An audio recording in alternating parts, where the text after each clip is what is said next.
You are tuned in to G5 Jeff TV. Hit the subscribe button, hit the like button, hit the share button as you come on in. Whatever you're doing, just stop what you're doing. Even if you cooking, turn the damn stove off. You know what I'm saying? Get on in here, get some of this good boxing talk. We got a lot to talk about.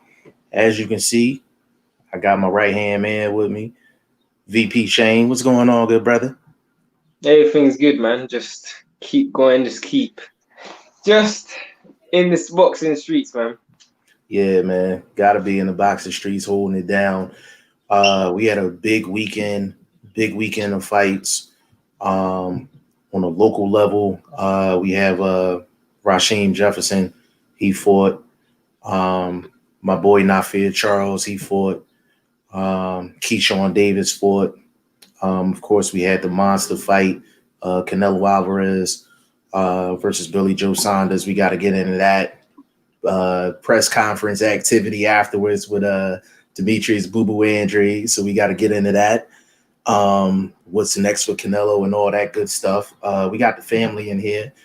King Louie, what's going on, good brother? Probably in about a half hour or so, we're gonna let some people funnel in. Let me know if you wanna jump on, King, and we'll get you a link right over to you.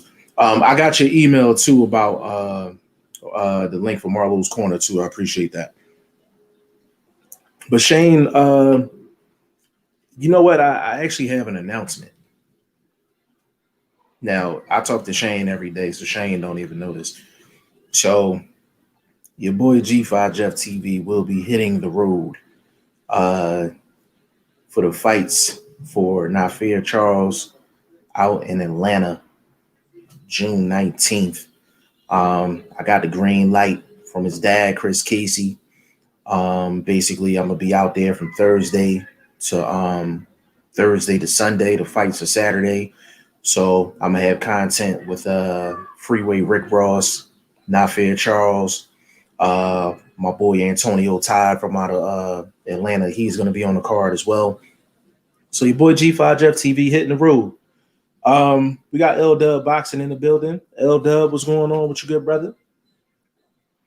Shane, just give me your initial thoughts on the Canelo and Billy Joe Saunders fight. I mean, what you gotta remember for us in Britain, we had to stay up until 4:30 for that fight. Right. And after watching that, I was so unsatisfied. I was so unsatisfied. I felt like I use this analogy. I'll explain. I use this analogy. It's like going to a restaurant hungry and still leaving hungry. That's how I that's how I felt. And this is nothing against Canelo, to be honest. It's actually all down to Saunders. I actually thought Canelo put in a solid B performance. He actually didn't even need, maybe even a B minus. I don't even think Canelo even needed to change gears. I just thought Billy was just so poor. I thought from the first 2 rounds, first 3 rounds, I knew Billy was going to get stopped because. Did you give Billy the first round? I gave him the first round, but nothing was in it. Nothing was in it. But what I saw was how in the first round, nothing was in it. And that after the first round, I was like, yeah, this is going to be a hard fight for Billy Joe Saunders. The reason why is because he actually tried to throw punches and he was missing so much. When you look at that fight, to be honest, I thought Billy Joe Saunders' offense was as trash can be. If you look at how poor his offense was, I mean, I understand there's this narrative that you have to have power to deter your fighter from walking through the front door. That's not always the case, bro. All you need to do is be able to be prolific with your punches. Canelo, Floyd didn't have power, weren't cracking like that, but he had a deterrent. Every time he threw, he was hitting something. Every time Billy was throwing, he was hitting gas because he was just missing all the time. And I just thought that he just didn't have enough offense. And if you don't have offense against Canelo, really and truly, you can't just rely on defense. You need to do something offensively to make Canelo think. I feel like in round 5 and 6, or was it 5 and 7, whatever rounds it was, he did make adjustments. And I felt like those were the only 2 rounds I gave him conclusively. The first round was an empty round, but those were the only 2 rounds I gave him because he actually did put some punches together. But overall, you could see the way the fight was going. The knockout happened, what, at 8, 9? Knockout was 8th round. 8th round. It was going into the 9th round. Yeah, so you had it what? You had a 6-2. You had a 6-2. No, I did 5-3 because of the first round. 5-3. You had a 5-3. First round could have was really empty. There was nothing really in it. Yeah. Big shout out to L Boxing, man.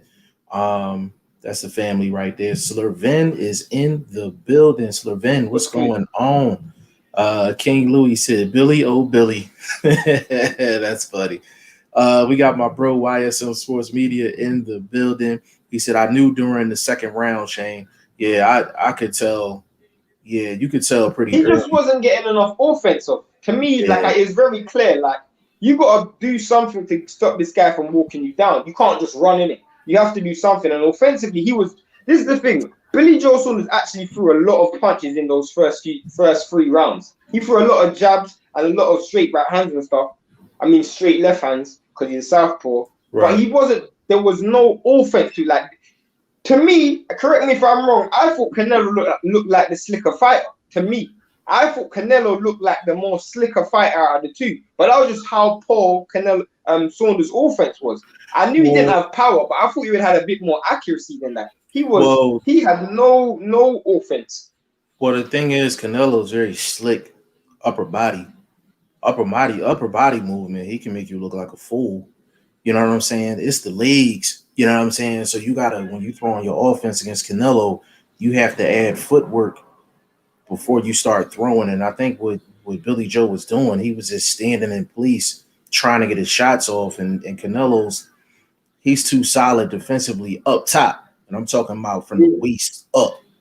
He's very solid and very quick, so he can make you look stupid. He didn't apply his feet to his offense. You know what I'm saying? And that's why he was so inefficient offensively. And you know, the one thing that drives a defensive fighter crazy is when they're trying to get their offense off and the other guys making them miss.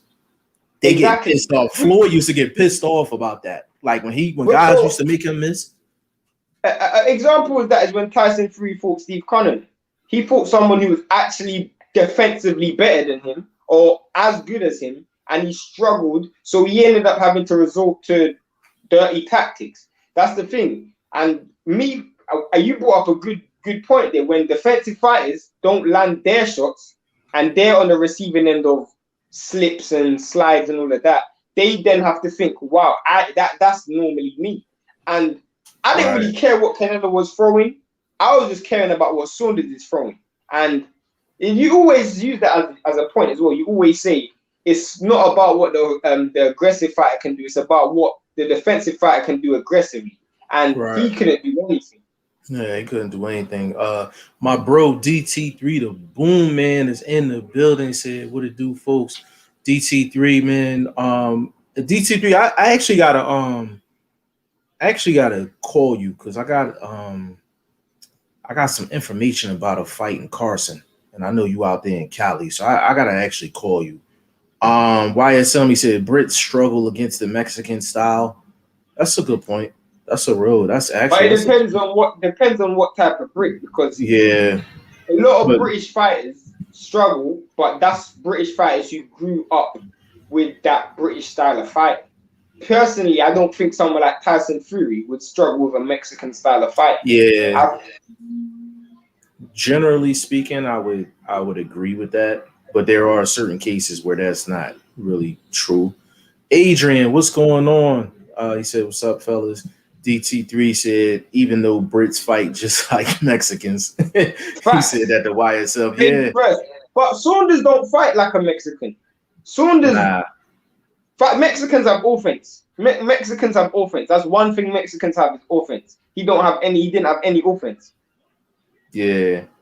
Hold on. King Louis, he said the fuck Billy thought he was doing with his head movement.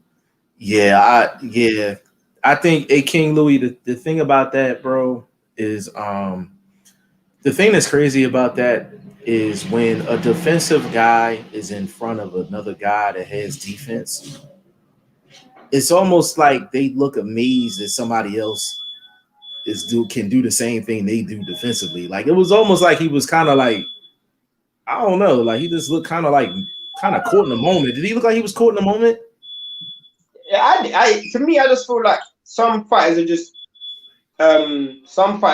very, very limited offensively.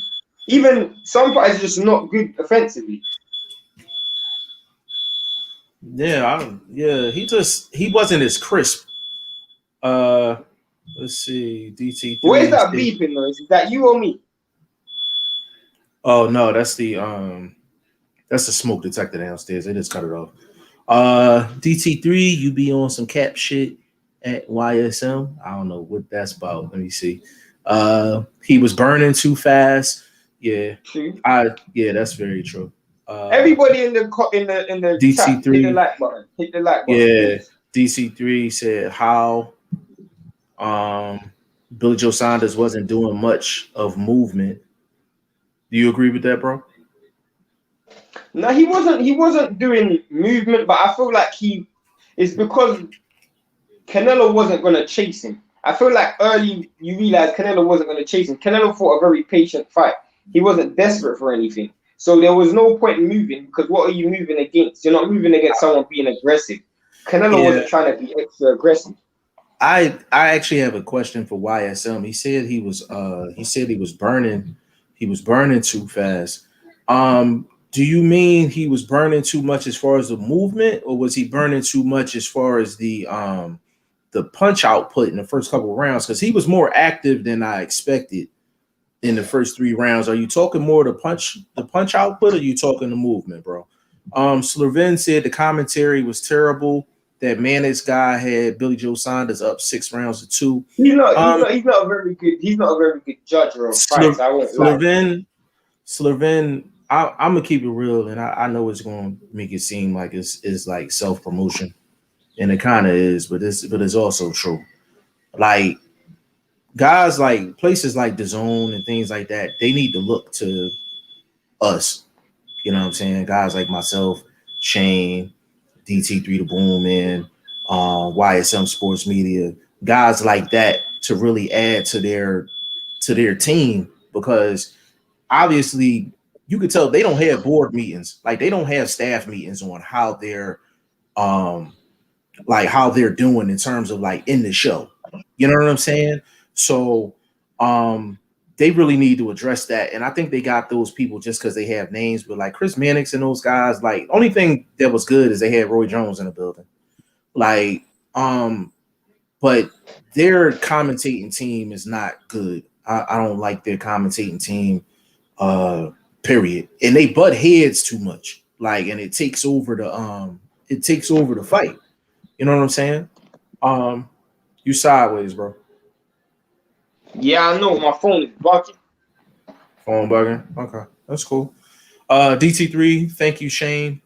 Depends. We got my bro Brendan Jackson in the building. Brendan Jackson, what's going on? I know he's smoking on something nice. Yo, my bro Scotty Gotti in the building. I know you. Jeff, am I frozen? Nah, you good. You straight. You look frozen to me. To me, you look frozen. Everything looked good to me. Canelo looked like a bully last night.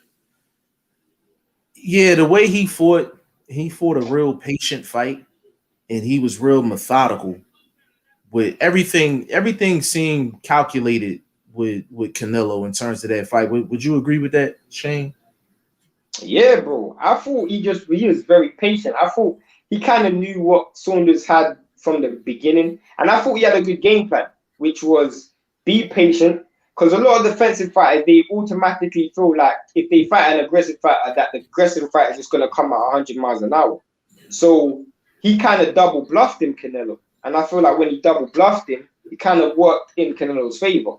Because Canelo, Saunders didn't really know what to do, because he thought he would have got a lot of openings with Canelo chasing him. But Canelo didn't chase him. Canelo took his time.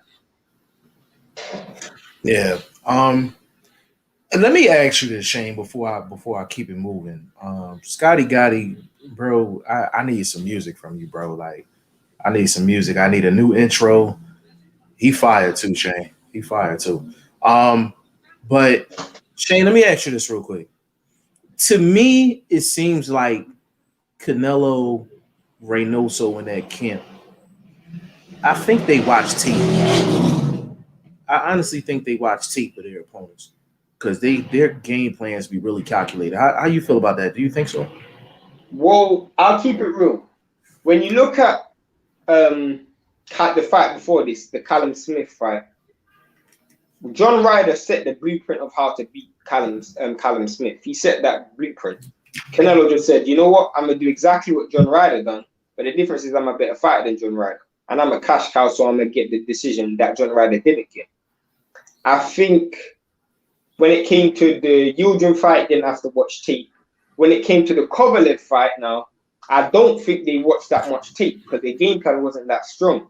I just feel like I don't even want to say they just caught Kovalev on a cold night, because personally, I thought Kovalev was winning that fight, and Kovalev was done dirty in that fight. He was in the whole build up to all of that. I thought Kovalev was winning, and he was 2 rounds away from winning the fight, in my opinion. I don't think they needed to rely on tape, but with this fight, again, I don't think they relied on tape neither, because maybe they watched tape from Saunders, but again, there's a blueprint to how to fight Saunders. I mean, you look at his last 3 fights, the Martin Murray fight, the Akabov fight, and the Shefat Asufi fight. None of those fights were really good from Saunders. So, Right. there was already a blueprint. Yeah. With the Kovalev fight, I will combat that. With the Kovalev fight, even though if they watch tape, Kovalev fought completely different than expected. Yeah, true. Let me get through the rest of these comments real quick. Brendan Jackson, he said Billy was moving well. Brendan, this is the thing. Like, when defensive guys move, I judge it, is the movement effective and is the movement necessary? I feel like Billy Joe was moving, but I felt like not only was it was ineffective, which made it not necessary. You know what I mean? I'm like, if you're not gonna make the correct move, then you might as well not move at all and just get your shots off. This guy didn't start pivoting until the 7th round, bro. He didn't. He was just throwing jabs, going back in straight lines, and then circling once he reached the rope. To me, I didn't understand that. Throwing and pivoting. But that's not him, though. I don't understand why he went outside of his regular game plan. I don't understand that. But did you feel like the movement was just kind of just ineffective, bro?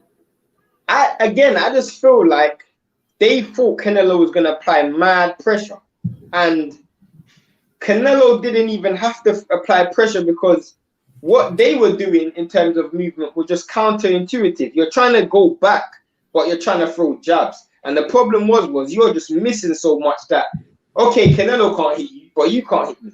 So really deep down, when it comes down to it, you're going to have to step to me. When you step to me, I'll step to you, and then we get caught in the middle. I'm going to win. That's the thing. You're moving, and there was no plan behind it. That's my opinion. Yeah, I agree with that 100%. Like, I think Billy Joe, like, you see a guy slick like that, you think they have like a bunch of tools in the toolbox, and that may not be the case. You know what I'm saying? Shane, take over. Give me a second. All right, cool. Let's go. I'm just gonna run through them. YSM says, I'm referring to the British style, very straight up and down and rigid. Also, they don't grow up fighting against Mexican style fights. They only see it during the elite amateurs and professional career, and they all fail.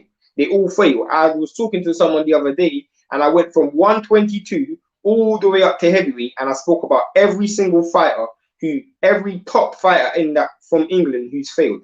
Every single top fighter in every division, other than Josh Taylor and obviously Tyson Fury, they all failed. Scotty Gotti I got Caleb by decision if they go at it. Nah, I can't see Caleb beating Canelo at all. Again, he's another guy with a good enough offense. DT3, the boom man, shout out to DT3, says, I think Billy Joe Saunders should have been using a lot more footwork. Didn't think he used the whole ring like he's supposed to. But the truth is, DT3, the boom man, the truth is, bro, it's not even that, because you can run, but how do you score? How do you win rounds? By landing punches. And the problem wasn't even the movement. The problem was he didn't land enough punches, especially in that first 4 rounds. You go watch it back. I've watched that fight back 6 to 5, and I told he didn't score enough shots to run. You have to score to run. You can't just run. You have to score shots. You have to score punches, and he wasn't scoring enough to just run. Canelo was smart going to the body early, especially when Billy was moving, trying to get out of range. Truth is, everybody knew that was going to happen. So I expected him to be a bit more cute with him. But he fought like he's never seen Canelo fight in his life. New Wave Boxing Media. Can I read this one, please? He said, "What's good, fellas? Anybody heard about any new fights lately?" You know where he's going with that. No, what's he going with that? I don't know. That's Blaze Philly 215. Yeah, he's talking about our last live. Oh, lol.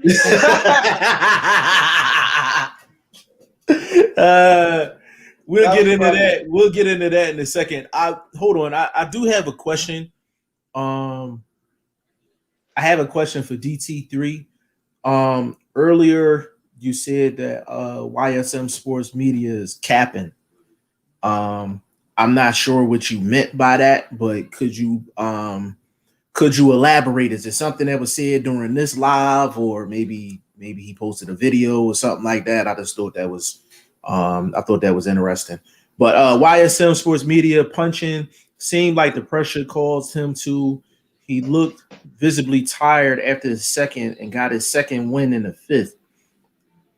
To be honest with you, bro, you shouldn't be getting your second win in the 5th round.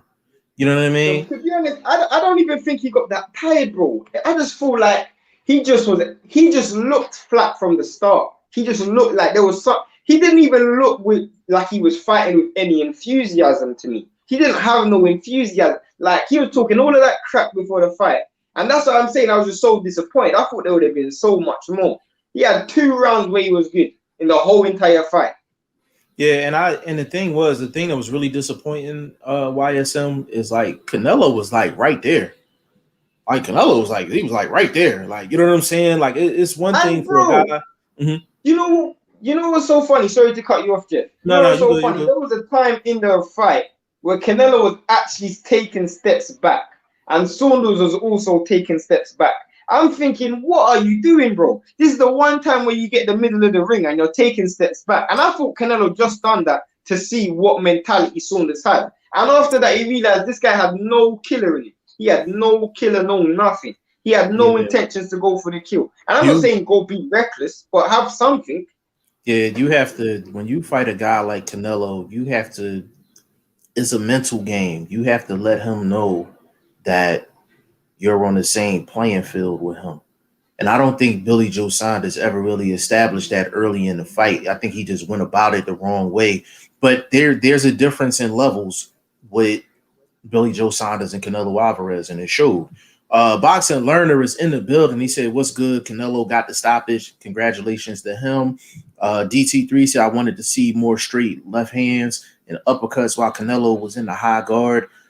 No, DT3, I can agree with that. The thing is with the straight left hands, his movement wasn't really where it needed to be. So if he would have threw more straight left hands, if he would have been pivoting out like off of the straight left hand, I'd have been cool with it. But it's just his movement was just un-Billy Joe like.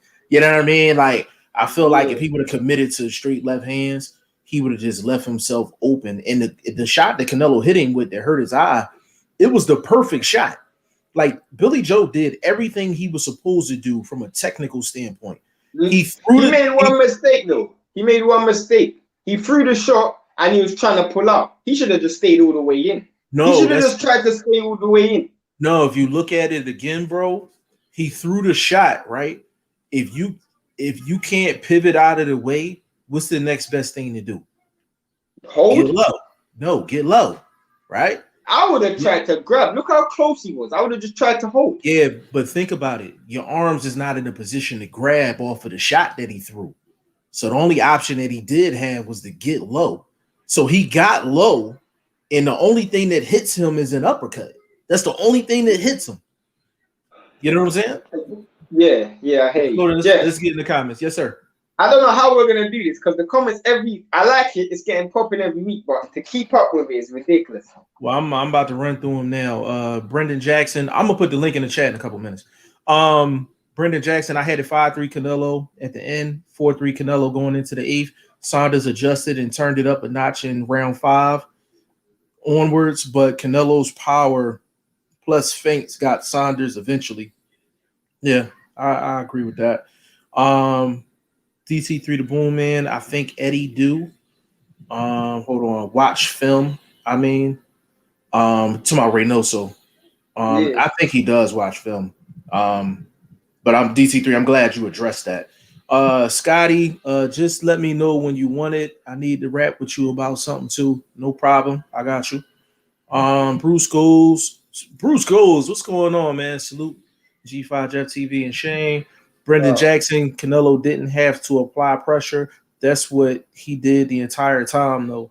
LOL. Yeah, it's weird. It was weird, bro, because it was just like I think he came in with the intentions of just trying to fill out Billy Joe Saunders. But like once he seen that Billy Joe wasn't really bringing anything that he couldn't handle, you know what I'm saying? Then it was he was just typical Canelo, like, you know what I'm saying?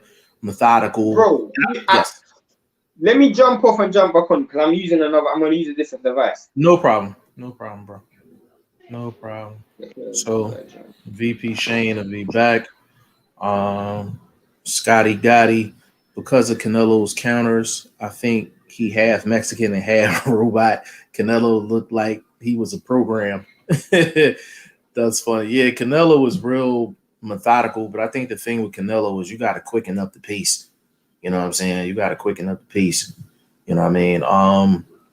Billy definitely lacks punch variety. Yeah, you know what? YSM, like a lot of guys out of the southpaw stance, like they don't have punch variety. Like it's weird, man. Like because you figure they already got an advantage as far as the angle. The orthodox guys, the guy that got to make the adjustments. You would think they would have better punch varieties because they have better angles to work with, especially if they win the battle with the footwork. You know what I'm saying? So that's a great point. Scotty said Caleb's smart.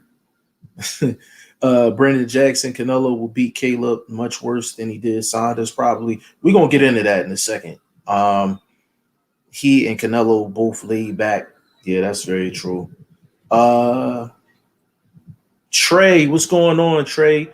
Appreciate you jumping on. Said Canelo was surprisingly fast at covering distance to get to the body. From round 1, Canelo was throwing lead lefts to the body and getting to Billy's body way too easy. Trey, Canelo is going to get to anybody's body. And he's one of the best body punchers in the sport. This is the thing. There's a way to combat body punches. And there's a common saying. You don't trade body punches with headshots. Now, I don't care what you want to say about guys being not powerful enough. If you're prolific with headshots, prolific meaning you throw 10 headshots and you're landing 7 out of 10. You're the guy who you're landing those punches on. Canelo doesn't like to get hit. No fighter likes to get hit. So if you're landing punches, he's going to be thinking about it. Look at it. Every fight he's fought recently hasn't landed enough punches on him. You have to try and land punches. Even if you don't have a Viterbian power or something, you have to land punches because that even when the one round Billy Joe Saunders won was the one round that he was actually landing punches. And the only time Canelo started missing which was in the 1 round, was when he landed that good shot, and then Canelo started to headhunt, and then Canelo started missing. You got to land punches. Can't just go in there trying to run. You got to land punches, even if it's not powerful power punches. Just land. You know, the one thing I will give Canelo credit for, and this is in response to your comment, Trey. Canelo does a very good job at not telegraphing his body shots. He does a very good job at not telegraphing his body shots. Trey is new, but Trey has been on here before. I've seen his name before. I'm not sure if Trey. Do we chat on Twitter or Instagram? But his name is very familiar. Jaguar Pauls is in the building. Jaguar, what's going on? Said the way Canelo reacted towards Andrade seemed like he was scared, totally disrespectful, and Eddie Hearn unprofessional on not allowing or asking Canelo to interact a little on a possible fight. Jaguar, hold off on that. We're gonna segue into Canelo Andrade and Canelo Caleb Plant. Scotty said, what was all that about at the press conference? We'll get into that. We're going to get into that in a second. Brendan Jackson said, laughing my ass off, Andrade wants the Canelo sweepstakes. Watch Andrade versus Williams, then Canelo versus Saunders. He'll kill him. We'll get into that as well. So Shane, we got to go in it. We got to get into that. Let me get through these comments real quick. Billy's just a different punch. It's just different punch much. Brendan Jackson, I don't know. Round 1 seemed like any other high level fill out round. Yeah, a lot of these first rounds, you can really score on 10-10, to be honest with you. Scotty said, was that Mayweather scuffle a prank? Scotty, I put it to you like this. Jake Paul had gotcha hat shirts and hats on sale before that press conference happened. So he said, what's up with Wilder? Did they break his spirit? He got some training videos on Instagram right now, Scotty, where he working with Malik Scott, doing pad work and things like that. Look like he in pretty good shape. So, we're going to see what happens with him. Trey said it was interesting to see Tibbs say a reason he stopped the fight because he didn't like the responses Billy was giving him. Did Mark see something in Billy that indicated Billy wanted out? Trey, to be honest with you, if Tibbs said that he didn't like the responses Billy Joe Saunders was giving him, then that was probably cool word for stop the fight. You know what I mean? That's like kind of like, you're going to save your guy, but you want him to save face as well in terms of the public. Brendan Jackson, I watched Billy Joe Saunders' last few fights prior to the fight, and I knew Saunders' tendency to duck low after throwing a punch as a defensive measure would get him hit with the same uppercut that broke his face. Brendan, let me get into that really quick. And I'm glad you made that statement. Shane and I talk about it all the time. I'm like, if you miss with a shot falling in, you get low or you smother the work. And when you say smother the work, you go on the inside, like damn near to the point to where you can like grab and hold them. You know what I'm saying? But when you miss with a shot and you try to get low, the elite guys can take advantage of that. So take Erickson Lubin when he got low and Jamel Charlo hit him with a shot. You take Javante Tank Davis against Leo Santa Cruz. Tank hit him with a perfect shot.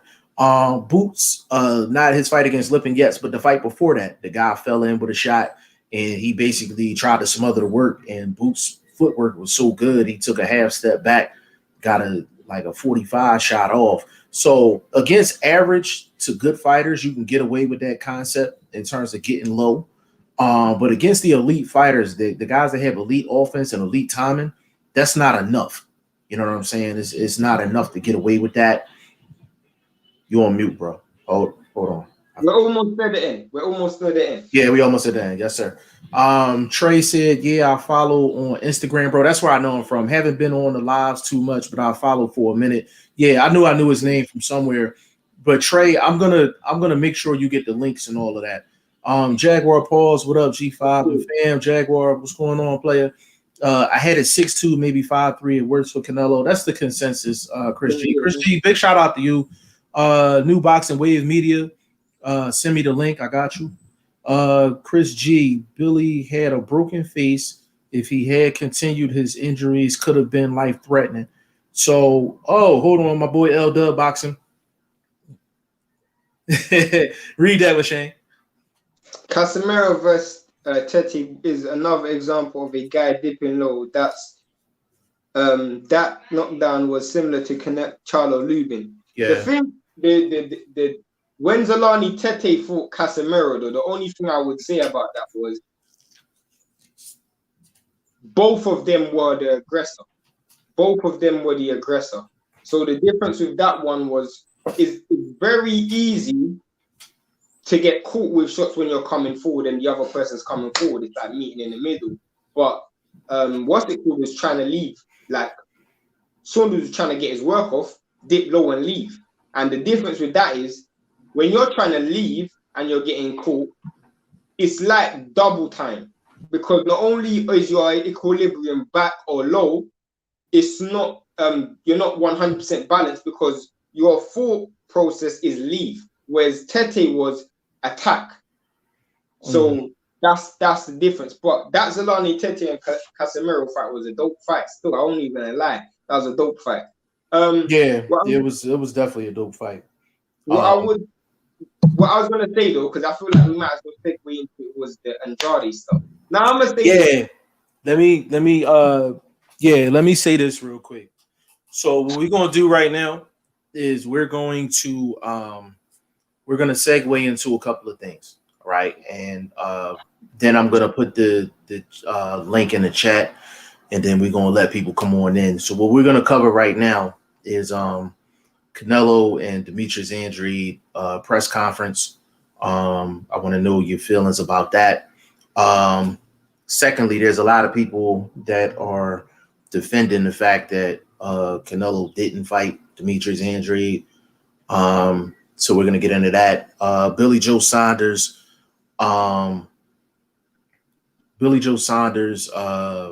quitting, not quitting. We're going to get into that as well. And of course, he had the comments when Daniel Dubois quit. You know what I'm saying? So we're going to get into all of those things. But Shane, you want to kick it off with your thoughts on those things before we let people jump in? So when it comes to the Billy Joe Saunders and Daniel Dubois thing, people say, oh, he quit. He didn't quit. The truth is the corner did throw in the towel, but he had no complaints with the corner throwing in the towel. They just saved him, innit? They saved him, but he didn't want no more. Let's just put it that way. His will was broken and he didn't want any more. So, yeah. I'm not discrediting him anyway because it's not my life, it's his life, and he has to make that decision. I would say he should have had a bit more sympathy with Dubois, because now it's happening to you, you're going to expect that same level of courtesy. But moving on to the Canelo stuff and Andrade stuff, firstly, I want to say this to people who say, why did Andrade do what he done? What else do you expect this guy to do? I've reached the point of where people are like, oh, why is this guy pulling out Canelo? This guy will get banged out. Is Andrade supposed to think that he's going to get banged out by Canelo? He's not supposed to think that. He's not going to think, oh, I'm going to get knocked out by Canelo, so there's no point calling him out. He's not going to think that he's a fighter. No fighter feels like they're going to lose. None. There's no fighter who feels like they're ever going to lose. Whether you feel like it's right or wrong doesn't make a difference. That's what he's going to do. Now, in terms of whether the fight should happen, now, personally, I don't mind. The fight is dead, innit? The fight is dead because the fight should happen 2 years ago when Canelo was one belt away from becoming undisputed and he didn't fight Andrade. Facts. So that's my opinion. When it comes down to it, I think Canelo beat Andrade. I think Canelo beats Andrade. I'll say it 5 million times. I think Canelo beats Andrade. But what I think doesn't matter. I thought Loma would beat Lopez, but he didn't. So my opinion of who I think will win doesn't matter. I just want to see the fight. And all of those people who are saying, oh, he hasn't fought no one, he don't deserve that fight, or they're saying, oh, look how we fought against Liam Williams, and why should he fight Canelo? Well, I guess you don't watch boxing, because if you're saying that, you didn't watch Saunders. Saunders looked trash against Akovov, and he looked trash against what's that dude's name? Shefa Asufi. He still got the Canelo fight. Yildirim, what are we talking about? Yildirim just fought Canelo. His claim to fame is getting knocked out in 3 rounds to Eubank. And Rocky Fielding got knocked out in 1 round to Callum Smith. So these guys all got fights with Canelo. So we're saying those guys deserved fight with Canelo, but Andrade didn't. Let's keep it fair. I'm not saying that he will beat Canelo. I'm not saying that. And am I saying the fight even makes sense right now? No. What I'm saying is you can't have one rule for one and one rule for another. You're saying he hasn't fought anyone. But who had Yildirim fought going into that fight? Nobody. He didn't fight nobody. Who had Rocky Fielding fought going into that fight? No one. So you got to have the same rules for everybody. To me, it's clear to see that by any means necessary, Canelo doesn't want to make that fight. Now, to me, I don't think he's definitely not scared of Andrade, but I just don't think he wants that fight. This guy would rather fight Errol Spence than fight Andrade. He made that point clear. So there's no point us going over when Canelo himself doesn't want that fight. Now, I'm not saying he's scared because he's definitely not scared. This guy fought Golovkin, so he's not going to be scared. But the truth is, he just don't want that fight. And how can you discredit Andrade for Canelo not wanting the fight? That doesn't make sense. Andrade's supposed to call for the fight. He's a fighter. What is he supposed to do? Just act like Canelo don't exist? He's supposed to call for the fight. I don't understand. It doesn't make no sense to me. Okay. So what I'm gonna do now is I'm gonna put this link in the chat. YSM said I need parts of this Andrade Canelo debate. Definitely. Let me put it on record that I have absolutely no issue with Andrade fighting Canelo in the future. Yeah, a lot of the hardcore boxing fans don't have an issue with it. It's the fact that, to be honest with you, I'm like, it doesn't even make sense for Canelo to fight Andrade now. You know, it made sense 2 years ago. It made sense 2 years ago. You know what I'm saying? Davidian Simmons is in the building. What's going on, player? He said, "What's good, guys? Great fights this weekend. I picked Canelo Alvarez, but when it started, I was rooting for Billy Joe Saunders." Fair enough, man. There was a lot of people that was rooting for Billy Joe because a lot of people. Because I want to know if YSM's against what I'm saying or for what I'm saying. Because I don't know, man. I don't know how any hardcore fan could be against what I'm saying. I know. I'm gonna put it. Yeah, I'm gonna put it in a second. I'm gonna put the link in a second. I know he has an issue with Andrade. I know he has an issue with Andrade, but I don't think it's because of the Canelo thing. It's because of the Canelo situation. Yeah, so I'm curious to see. But he's had interactions with you know what? Let me do this real quick because I need to gauge how many people actually want to jump on.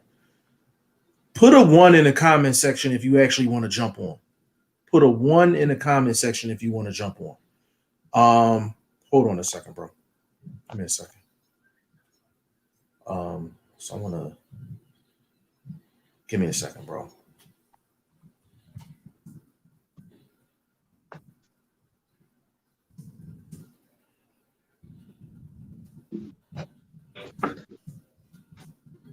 Can I read the comment that was below it? Go ahead. Boxing Learner said Yildirim did fight someone, Darrell and Eubank, but he didn't win. Well, his claim to fame is failure. So how can he deserve? This guy is the biggest fight on the planet, and your claim to fame is failure. Think about that. The biggest fighter in the world, you deserve a fight against him by your claim to fame being failure. That doesn't even make sense. Where's the quality control for your opponents? Here's no quality control for your opponents, bro. Because your biggest thing on your resume is a failure. So it don't make sense to me, bro. It don't make sense to me. It doesn't make sense. And he's about to fight Plant. And let's keep it real. Plant don't have a stellar resume neither. He was Plant fault, and I like Plant, but he was Plant fault for him to deserve that fight. Other than the fact that it's an undisputed fight, and I actually want to see that fight. But deep down, let's keep it real, bro. He could have been undisputed at 160. Okay. I'm gonna say it again. If you want to get in the live, put a 1 in the comment section. I'm gonna wait like another 2-3 minutes just to see how many people put a 1 in. I know. So we got Brendan, we got Davidian Simmons. I know YSM wants to get on. So that's 3. right there. And I'm gonna see if anybody else want to jump on. I just want to kind of see how many people. When it comes to the Charlo stuff, if Charlo don't want to fight Andrade because of what happened, I actually respect him. And I actually understand. I respect that. But the whole Canelo stuff that's going on, I don't respect that. The truth is, the only reason why Andrade doesn't have a big name on his resume is because Billy Joe Saunders, who was signed to fight him, failed the drug test, bro. And he would have had a big name on his resume if he had fought Billy Joe Saunders. Not saying he would have won, not saying he would have lost, but he would have been in a big fight. Ever since that fight, let's keep it real. Munguia turned down the fight, and Charlo didn't want to fight him, and Charlo has all reason to not want that fight. I respect why Charlo don't want that fight. I respect that, because what Andrade did that time, that was way off, and let's keep it real, he shouldn't have done that, or whatever was going on. But everybody else, they don't really have no leg to stand on, bro. Nobody has a leg to stand on, not Golovkin, not Saunders, not Canelo, nobody. Nobody has a leg to stand on. So let me get through this one comment, and then I'm gonna put the link in the chat. So Shane, just to let you know, Wyatt Simmons probably gonna jump on, Boxing Learner's gonna jump on, Brendan Jackson's gonna jump on, Davidian Simmons is gonna jump on. So that's 4. So it's gonna be a total of 6 of us.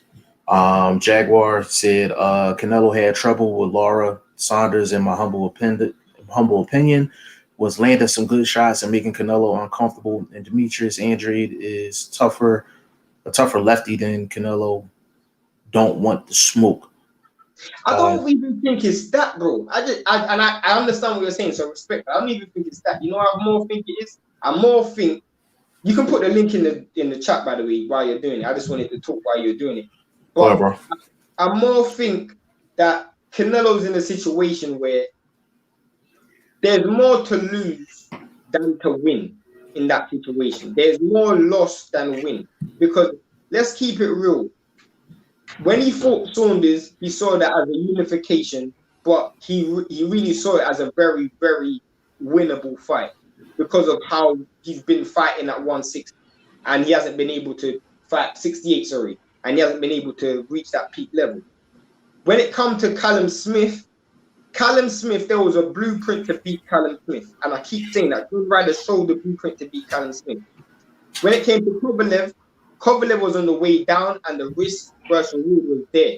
It was a big fight, and the reward was there. Let's keep it real. There is no reward. There is no reward right now for him fighting Andrade. But that's not Andrade's fault. What do you want Andrade to do? That's what I'm saying. I don't know. I understand from Canelo's perspective, but I don't understand from the fans' perspective, like what they expect Andrade to do. Like, what do they expect him to do? I don't get it. What do you expect this guy to do? Davidian Simmons said, I don't care what nobody says. I'm rocking with Caleb Plant when he takes on Canelo Alvarez. We'll see. The link is in the chat, my peoples. So it's right there. Definitely click on the link. Come join us. What do you think about the Andrade and Canelo situation? I mean, Canelo could have went undisputed at 160. And all he had to do was go see Andrade. That's all he had to do was go see Andrade at that time. And he moved up. But the same thing happened at 54. They both had belts at 54. Facts. Moved up. So, you know what I'm saying? Our first guest is in the building. My bro, Brendan Jackson. What's going on, player? Whoa, what's good with it, everybody? Everybody good, man. Hold on just a second for me, Brendan. Also in the building, we got my bro, Boxing Learner. Boxing Learner, what's going on, player? Nothing, everything's going good, bro. Yo, you're in Texas, correct? Yeah. How was the vibe out there Saturday? I didn't go, but I bought the zone for the fight though.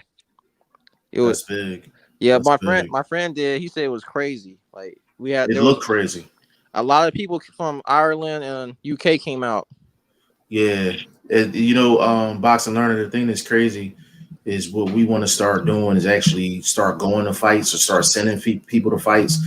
And one of the main things we want to do is actually get the fan interaction. You know, you go to a fight and you have a YouTube channel, people want to get, interviews with the fighters and things like that. Like, we want to go there and actually interview the fans. You know what I mean? I think it'll bring a whole different dynamic. But definitely Boxing Learner. Appreciate you being in the building. I'm pretty sure YSM will be in here any minute. Brendan Jackson, since you got on first, I'm gonna let you shoot first as far as the Canelo and Andrade situation. Well, I pretty much explained it in the comment already, but just verbatim, on the Canelo, he's in the driver's seat. He's a cash cow. He has a clear-cut path of what he's about to do in 168 to go get this belt from Taylor Plant, and pretty much in the meantime, I just feel like Andrade should just be focusing on taking on the other contenders that's around him. You know, like petitioning to go against Triple G, petitioning to go against Murata, Mungia. Can I explain that after when you're done? I'm not gonna speak over you though. Go ahead, Brendan. And you know, and then Charlo, and of course the one that they have a history of where they tried to make fights, but you know it never really fell through. But that was then, and this is now. So I feel like he should be aiming this like the same energy that he's aiming towards Canelo. He needs to be aiming it and shooting it towards you know, those same other guys like Triple G, Charlo, Murata, Mungia, Eubank, even get him some names on his resume. You know? Like this is the time more than any time, right? Because he's older, he's not getting any younger, and he just needs fight. So if he's not getting this Canelo fight, in the meantime, you know, take on these other guys, get some names, force him to have to fight you. You know, I agree with that. I have a response to that. But one, let Boxing Learner go next. Boxing Learner, give us your opinion on the whole Canelo and Andrade situation. I think the you know, it was unnecessary about him you know, saying he was a horrible fighter and all that stuff. I think he should have just like really just explained, like, you know, I'm focused on 168 right now. He should have just said that, so, you know, going off on him and stuff like that. Because, you know, when Lara came up, you know, I think he handled the Lara situation better than he handled the Demetrius Andrade situation. And honestly, Demetrius Andrade has been trying. He's been trying. But nobody's really trying to fight him. What's his name? Mungia, he's trying to get Charlo. I'm like, but he was supposed to be the number one at the WBO. I'm like, why can't he turned it down, bro? He turned the fight down. That's the thing. He turned the fight down and shout out to Toriano Johnson. He turned the fight down to fight Toriano Johnson. That's just the facts. That's just the facts, bro. Yeah, so I got a couple more people I gotta introduce. David, welcome to the show. I'm assuming this is Davidian Simmons. Am I correct? Yes, sir. What's going on with you? How you feeling, brother? I'm good. I'm good. I'm just listening. It sounds like you just woke up, good brother. You laying down or something, good brother? Nah. I'm sitting. Can you hear me okay though? Okay. Nah. You straight. You got the laid back voice. You know what I'm saying? And we got my bro YSM Sports Media. What's going on, player? Stop ducking me, Shane. Yo,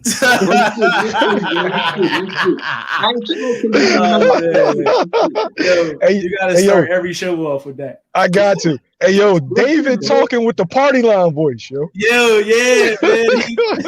Yo, David got that voice when he been hollering at that chick at the club and they finally get outside. Yeah, but huh? Say what you have to say, YSM. Hold on. We gonna let Davidian Simmons go first. Bro, let us know your opinion about the Canelo and Demetrius Andrade situation. He might be talking to that girl again. Yeah. Yeah, he might be. All right, well, YSM, go ahead and cook up, bro. Shane is right. When you Frankie, bro. Finally, this is what bothers me about fans, right? They won't acknowledge what is real. The only time a fighter says, "Well, who have you fought?"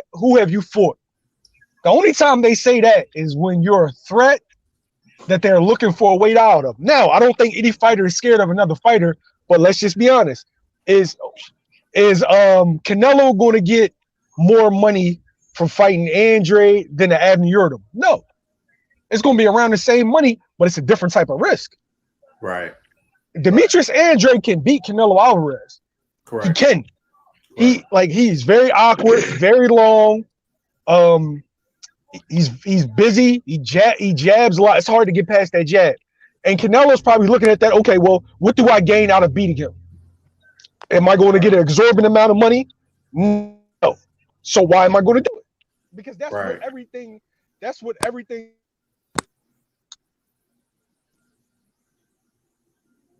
Am I the one frozen? What do you Andrade to do? YSM, you cut out for like a good 5 seconds. Oh, like Shane is right. What do you want Andrade to do? Like, you want the guys to pursue fighting the best fighter, but then you get mad at them. Then When they actually pursue it. Yeah, it's like fans got this thing that they want to protect the guy that they like against guys who could possibly make it a tough fight. Yes. It's weird. Absolutely. Yeah, it's hella weird, man. I'm gonna get in the comments real quick. I want to address it because he said something. I think his name is. Let me run through this real quick. Noah, big shout out to you, Noah. He said, "What do you expect Andrade to do? LOL. He needs to get busy fighting people." Hold on, Noah. Listen. I don't know if this is your first time being on the show, but hey, he's been trying. It's in the comment. It's in the comment section, brother. I just had to add them back. So Noah, you got the green light to come on and actually explain yourself. YSM, he said, "What do you expect Andrade to do?" LOL. He needs to get busy fighting people. I sent him the link. The truth is, bro, let me tell you the truth, yeah? The best fighters in the division, he's tried to make the fight against. And this is what I was saying to someone today. A mandatory is supposed to pursue the champion, not the other way around. How Munguia got the champion when he's a mandatory doesn't make any sense to me, bro. That makes zero sense. I've never in my life of watching boxing in my life. He's a legit champion. Hey Shane, I do got a beef with Andrade though. Yeah, I know what your beef is, and I agree with that. What's your beef talking about? Go ahead. Why? Explain it. Why, son? Hey, YSM, explain your beef with Andrade. Why would you resign? Like Eddie clearly can't get you the fights that you want. You had a deal on the table with Al Heyman and Showtime, 4 fights including Charlo. You chose to re-sign with Eddie for the money because you know Eddie overpays, and now you're complaining that you can't get certain fights. Ain't too many times a girl gonna have me come over her crib and I not hit before I decide I'm not coming over there no more. That's a fact. I'm like, man, unless I'm a YSM, unless I'm getting some FaceTime, we gonna be on FaceTime. Like, exactly. Exactly. You know what I'm saying? Hold on, let me get the comments real quick. Trey said that's the perfect way. Explain Andrade and Canelo. Andrade is a big risk, little reward, plain and simple. Yeah, you know. Let me get this off real quick. My bro is in the building. BoxingFirst Vlog in the building. Big shout out to the bro, the general. Davidian Simmons said, "Hold on a minute." Yeah, just click the link again whenever you're ready. He said Demetrius Andrade versus the Russian cat. Can't spell his name for shit. I don't know the Russian dude he's talking about. You know the Russian dude? Derevianchenko. Oh, okay. Yeah. No, that's a solid fight, but I mean, it's a solid fight. It's a solid fight. The fight that I want to see, or I think is a realistic fight, is probably because Golovkin ain't gonna fight. And Marat is basically selling his belt to the highest bidder, and Golovkin's the highest bidder, so that's what's gonna happen with that. Charlo has his own reasons, which I agree with why he ain't fighting. The other fight that I actually wouldn't mind seeing is him versus Eubank. I wouldn't even mind him. I wouldn't mind him coming to the UK and fighting Eubank. I wouldn't mind. I like that fight. I like that fight too. Let me get this off. Let me get this off real quick. And YSM, I want you to pay close attention to this because you'll understand where I'm coming from with this. I'm on Twitter, right? So I have guys like Rick Glaser and what's the guy that used to be on the Boxing Voice? I forgot his name. And there's a couple other guys that's like writers and stuff like that. So they was trying to jump on me, right? And they like Canelo will mop the floor with Andrade. Like he'll mop the floor with him. And this was my point. And I think I have a problem with Canelo fans. Right? And this is why. I explained to them, I'm like, y'all have more confidence in Canelo beating Andrade than Canelo has in beating Andrade. I'm like, they both had belts at 154. Canelo moved up. They both had belts at 160. Canelo could have went undisputed, unified. All he had to do was go pay Andrade a visit. There were no other belts available. All he had to do was pay Andrade a visit. He refused, and then he moved up again. So check this out, YSM, right? So I said that. So Rick Glaser was like, yo, the fight can still happen at 168. I said, bro, listen, let me tell you something. I said, you know me from Twitter, but I said that's a comment that you give to somebody that don't know what the hell is going on. Exactly. I said, let me explain this to you. Mm-hmm. I said, I'm not disrespecting you in terms of your background and what you know. I said, but the one thing I do know about you guys is y'all will cap and bullshit with a guy that's on Twitter or Instagram or somebody that you feel like is just a quote unquote YouTube guy. So I said, explain this to me. I said, so they both had a belt at 154. Canelo didn't fight him. They both had a belt at 160. He could have went unified, undisputed. He still didn't fight him. So you mean to tell me that if Andrade drops his belt at 160 and invokes his mandatory at 168, that Canelo's going to fight him? I said, bro, that makes absolutely no sense. I said, I'm not the right guy to really say that to because that's not realistic. And why is something? Am I lying? Am I lying about that? Yeah, like that's a fact. Like I'm like, if he can't get, but that's common sense. I'm like, if he can't get the Canelo fight with a belt, what makes you think he's gonna get a fight with Canelo without a belt? He lost leverage. The truth is, this argument of Andrade's not fought nobody, and Brendan Jackson, I'm not really disrespecting you when you say this because I'm not disrespecting you, but people keep saying this, and I just asked them one question: who the hell did Rocky Fielding fight to deserve that Canelo fight? Or Avni Yildirim? These guys didn't fight nobody. They fought nobody. Yo, and the thing that's crazy. Hold on, Brendan. I'm gonna let you respond in a second. Give me a second. The thing that's crazy is Canelo. He's made it perfectly clear he don't want to fight Andrade. And to be honest with you, I'm okay with that. I'd rather you say you don't want to fight somebody versus capping like you do want to fight somebody and you really don't. Like you're not trying to make it happen. So I appreciate what Canelo said. Like he's being flat honest about it. I'm cool with that. But the thing is, I'm like, when the fans sit up here and tell you, oh, well, Andrade hasn't fought nobody. Andrade hasn't done this. Andrade hasn't done that. I'm like, Billy Joe Saunders, his resume is just as bad as Andrade's, and his style is the same. That's number one. Then I'm like, Yildirim got a shot. You know what I mean? Yildirim got a shot. Callum Smith got a shot.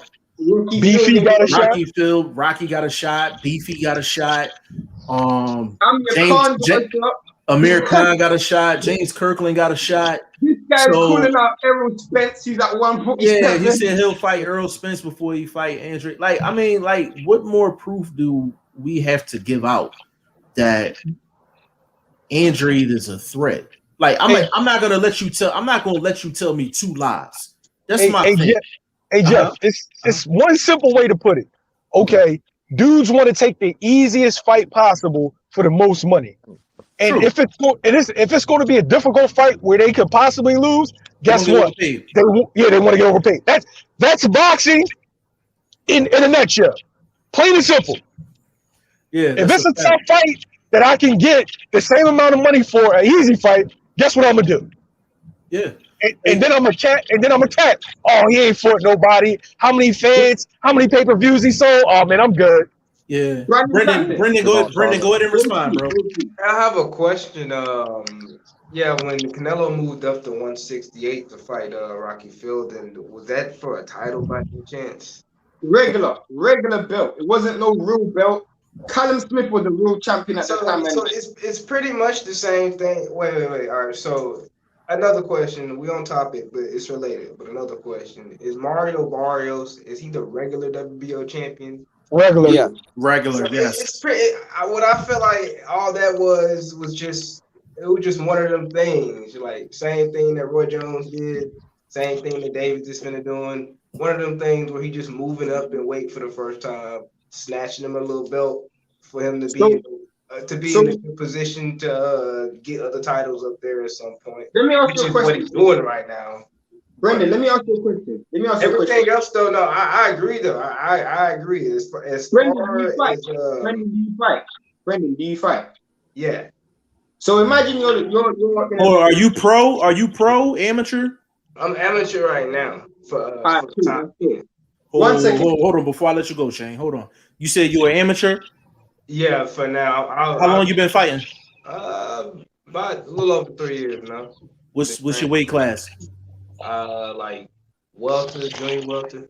All right, so Brendan, just before I let Shane go, we just gonna get on. Maybe me and YSM. Maybe we'll just do a joint interview with you, kind of get your perspective just on just your amateur career and things like that. If you cool with that. Oh yeah, for sure.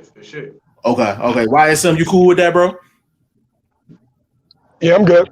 Okay. Shane, go ahead, bro. So you're a fighter. Imagine you make it pro, and you're at a championship level. Now you have an opportunity to become unified champion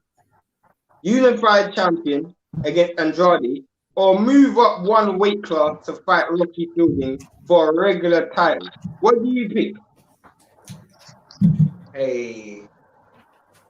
I mean, yeah, I see where you're going. Undisputed usually trumps everything, but I mean, going up a weight class, come on, going up a weight class means something too in the sport of boxing. For a regular title, for a regular belt.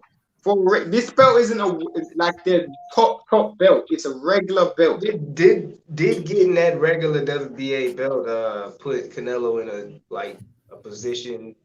Like a good position to get like the actual title. Bro, Canelo can pull out anyone. You can get that title whenever he feels like.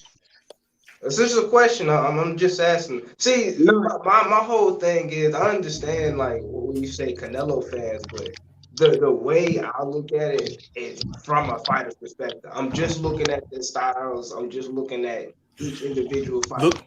Hey, Brendan, maybe this is a better question, bro. Yeah. Look at it from a perspective. Take Shane's same question, right? And imagine if you're the cash cow of boxing.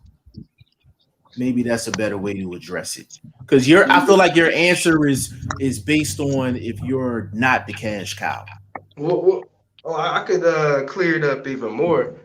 Of course, yeah, the whole jargon with Canelo not wanting to fight him, it's just that. It's bollocks, for lack of a better word, yeah. And that's just that. And I just leave that over there. And every place that I've been coming from so far has just been from a stylistic approach. Like from the fighter perspective. Fair enough. So to even pat it down even more, I'm not disagreed or anything or tried to retort. None of that. Like, right. But I still think Canelo would like destroy Andrade, but that's cool. Yeah. Listen, Brendan, that's cool. If anybody that's listening right now, if you feel like Canelo beats Andrade, I'm okay with that. Canelo goes into that fight as the favorite. No doubt about it. But like I said, I'm not going to let you get away with two lies with me when it comes down to boxing. I'm going to let you get away with one lie. You're not going to get away with two. So you're not going to tell me that you think Canelo clearly wins the fight, he dominates Andrade, but then at the same time, you're condoning what's going on in terms of him not wanting. I'm not necessarily condoning. I'm not saying you. I'm not saying you. I'm talking about anybody that's listening, because that's the vibe that I get. And YSM is in the same group chats as I am. It's a YSM. Am I lying? That's what a lot of people are saying. Bro, you look at And what it's are a a little lot of deflecting. what are they saying then? Like, because I'm. Oh, he's a bum. He doesn't deserve to fight. Who's he for? No. I see. No, that's As I said in the chat before, like I I said, wish first of that all, individual. I would That not mind a fight with Andrade at all. In fact, I would like to see that because I feel like it would be similar to the Billy Joe Saunders fight. Literally, southpaw, slick I style. think it'd be nothing like the Billy Joe Saunders fight. Because you know what? Andrade has offense. Billy Joe Saunders has never had offense. He's never had offense. At least Demetrius Andrade is Andrade, offense. his I feel like offense. not many people have the best offense in the world when they fighting Canelo though. It's a Well, the thing power is, keep you a little gunshot. but the thing is, bro, like with Canelo, the guys that give him the most trouble is the guys that can move and the guys that has a great jab. The reason why he really couldn't get the Triple G on like that is because Triple G had a great jab and he kept that jab in his face. Jab and power. And even Kovalev. Jab and power. Oh, let me get in the comment section real quick. Jaguar said party line voice. Yeah, I'm gonna get Davidian in here in a second. He back in here, but yeah, he must be from Philly. I'm gonna find out where he's from, yo. But he definitely sound, he sound like one of them Southwest Philly cats. On the late night, like 2:00 in the morning outside the club and shit. Right? Huh? YSM, he from Philly as well. Yeah, he from the city. Yeah. I'll see you in September, YSM. I'll see you in September. Yeah, Shane he coming through. Oh, yeah, he coming through in September. Yo, where's it? Matter of fact, speaking of that, where's the YSM? Where's the Stephen Fulton fight going down at? He didn't. I don't think he knows. I think that's based on who wins.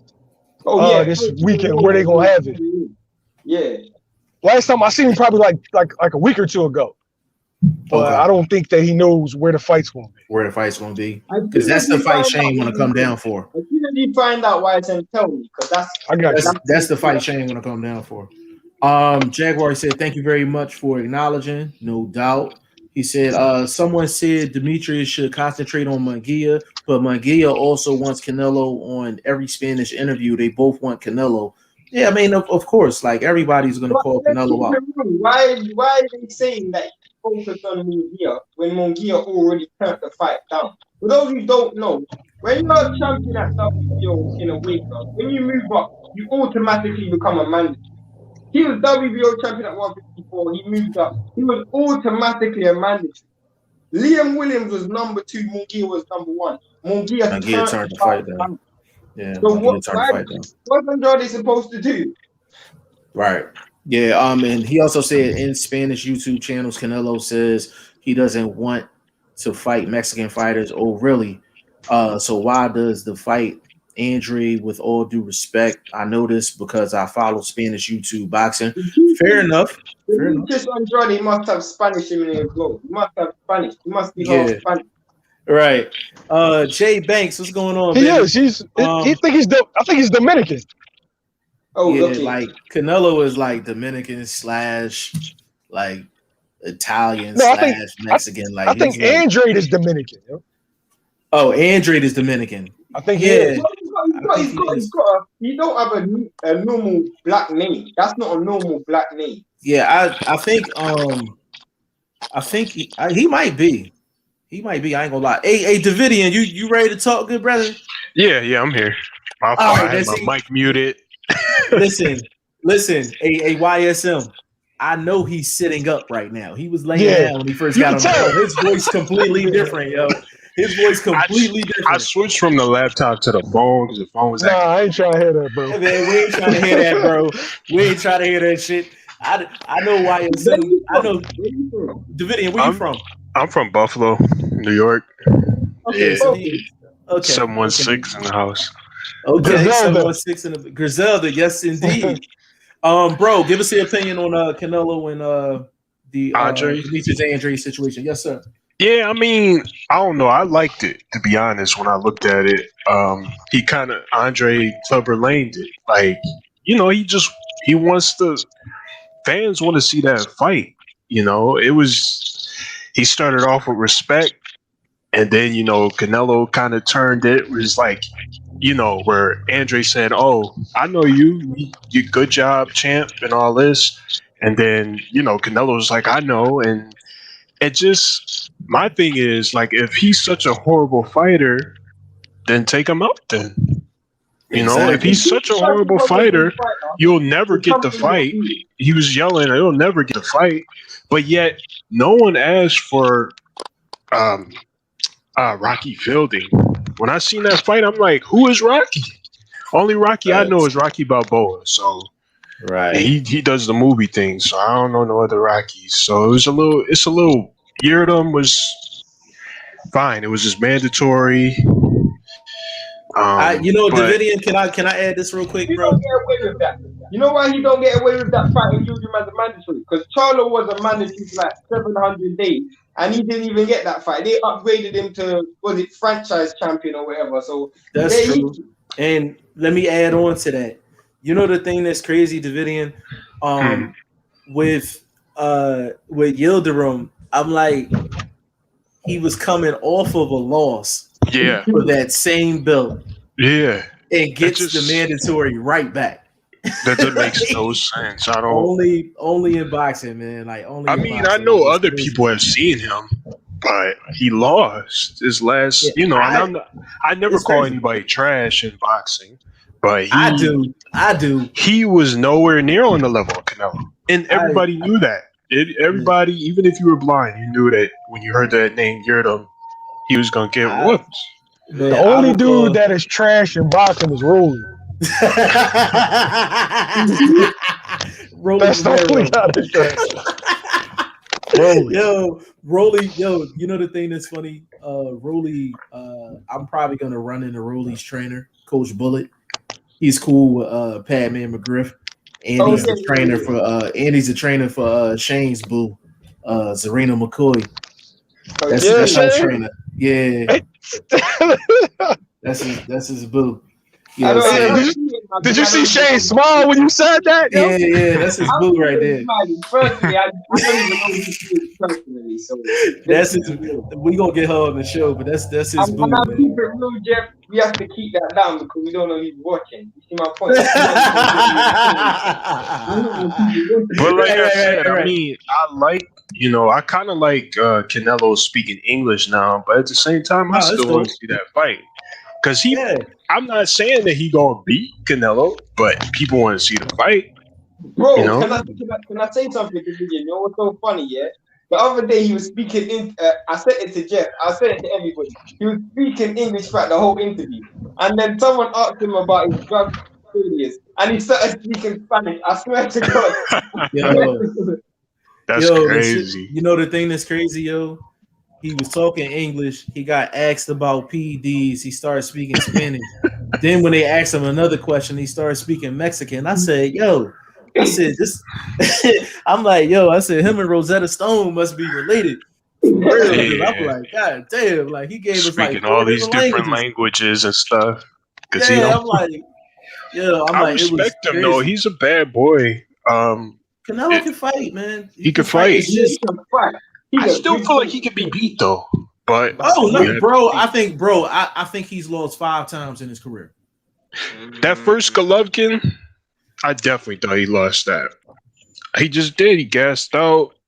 I thought Triple G won that. Yeah. They cheated Triple G, but Hey, Davidian, how many losses you think Canelo took in your eyes in his career? Keep it a beam for me, bro. Keep it a beam.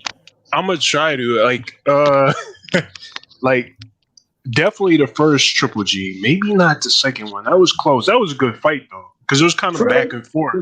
You could have still gave that to Triple G, possibly. I gave it to Triple G. You could have, because it was like like when fights are like back and forth. He also yeah, he got took to the university with Floyd, so I like that. I mean, I feel like, Laura did pretty good. I thought Laura beat him. I give him a couple. He's gotten some decisions, but You say about he's 4? lost. So you got 4? Uh, So you got the yeah, first Triple G fight. You got Mayweather. You got Laura, and then you got 3. You got 3, yeah. right? 3. Mhm. A Yeah. boxing learner. How many losses you got Canelo taking in his career, in your opinion? I think he lost to Laura. I Right. think I gotta rewatch that Triple G. G fought the first one again, but I think Triple G did enough to win. And Okay. hey, I gotta talk about that Mayweather fight. Wasn't there like a some type of rehydration clause on Canelo or something? Because I thought the fight had 152 or something. I don't think so. He just had to get down to 152. But even if there wasn't a rehydration, you can't even use that as an excuse because he used that for Kovalev. He said Kovalev can't rehydrate past a certain level, and Kovalev didn't want to pay the fine, so Kovalev wasn't able to rehydrate. And Kovalev was still beating him after 11. So, But but why would you need a rehydration clause on a 23-year-old Canelo? That's one of my problems I had. Why would he need to do that? Just feeling fight him as a weight. No, I think Canelo should have just. But see, that's why Canelo kind of doesn't get full credit from a lot of hardcores, because he be having a lot of behind the scenes, fine print type stuff in his contracts. Rehydration clauses. is Canelo pound for pound number 1? That's what I want to know. Hold on. Before we get into that, because that's going to go into a whole nother conversation. Hold off on that. Let me get in these comments real quick. Jared Lopez, what's going on? Canelo is a paycheck for everyone. What a boxer have to do to deserve a chance? Let me answer that real quick. Hold the WBA regular. Hold the WBA regular. That's true. And and another thing, yeah. And another thing, bro, is when it comes down to it, Canelo you just got to be on the list. He has a list of guys he want to fight. You just got to be on the list. It ain't about you deserving it or not. Jaguar said Chavez Jr. took the Taylor fights twice. Taylor was beating him in a threat. Chavez won, and that's the difference between a warrior and a cherry picker millionaire. I'm gonna get into that in a little bit because I agree, but I kind of disagree as well. Will Stokes, Will Stokes, stop ducking. You need to click that link, brother. I was impressed with Billy Joe Saunders for the most part. I wasn't. He started off slower than I expected. I thought he started off pretty quick in terms of him trying to punch. But he wasn't landing nothing. He just wasn't landing nothing. I expected, but really began to find his groove in the 4th. So unfortunate the fight ended how it did. Yeah, I mean, I had Canelo up 5-3, but it was like the rounds that Billy Joe won, like he barely won. You know what I mean? He won 1 round quite good. Yeah, he won 1 round clean. What was that, 5? Was that 5 he won clean? I think it was 5. He said Canelo still displayed weaknesses to the movement Billy Joe Saunders was offering him. I'm not sure he's really improved much in terms of that department, like since Laura, like he said he did. I think he showed me one flaw, which was he's not good at punching across his body. So when you're hitting a jab on a pivot as a southpaw, he's not very good at punching across his body. When you put that jab forward as a southpaw and he's spinning, he doesn't punch across his body well, and he doesn't turn well. So it was very easy for when Saunders did get success to actually land punches, but he didn't pivot throughout the whole fight until round 5. Yeah, he said, "Who knows how the fight would have played out if that uppercut didn't cause that injury." To be honest with you, I think Canelo would have stopped him. Because even before the injury, I think Canelo kind of figured him out, and I think Canelo was probably going to turn up at that point. Was at 50%. I didn't even think Canelo turned up the levels yet. Nah, he didn't really. He was up 5-3, and he didn't really go in the go mode. You know what I'm saying? A boxing learner. I got a question for you, bro. Dude, bro. As far as the crowd, it was 70 to 75,000 people there. Just in Texas, are they gonna report, like, do they do like weekly reports as far as like COVID spikes and things like that? Like, I'm real curious about Yeah, that. I'm pretty sure they will talk about COVID, but you know, a lot of people been getting vaccinated over here, so I don't know if it's going to be a big. Yeah. So if you can, bro, can you keep me maybe next week? Well, I mean, we pretty much chop it up every day as far as boxing, but can you keep me posted on that next week if you hear anything in terms of like a COVID spike in terms of positives? Because I actually want to do a video on that. Because if there's not a spike in terms of positive COVID tests after 75,000 people was in the same spot, I think that's encouraging for the rest of the country to actually open up. I don't care if the rest of the country is closed. Just open it up for boxing, God damn it. Yeah, You know what I'm saying? Like, I'm stingy. Like, you know what I'm saying? You know, like, just open it up for boxing. But if you can, I would greatly appreciate that. all right, I will. All right, cool. Will Stokes, the chat. Hold on, brother, because Will Stokes be ducking, man. He came on one time, and that was it, man. I'm gonna put the And link. he left me hanging that one And time. he left him hanging at one time. I'm gonna put the link in the chat again. Will Stokes, we need you to click that link, brother, and don't be like you at work neither. I ain't trying to hear that shit. I ain't trying to hear that. You know what I'm saying? Well, again, so I'm assuming everybody still has Canelo as pound for pound number one.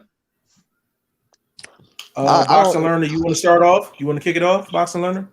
Like I said, I'm still learning about boxing, but from what I've seen and what he's doing, like he's doing more than everybody else. So why not? I don't see why not. I mean, Okay. Terrence hasn't done anything like significant in a while, and they're still holding him about that undisputed like that happened a while ago. I respect that, but I mean recency matters. You know, I respect. Understood. I have an argument towards that, by the way, but continue. All right.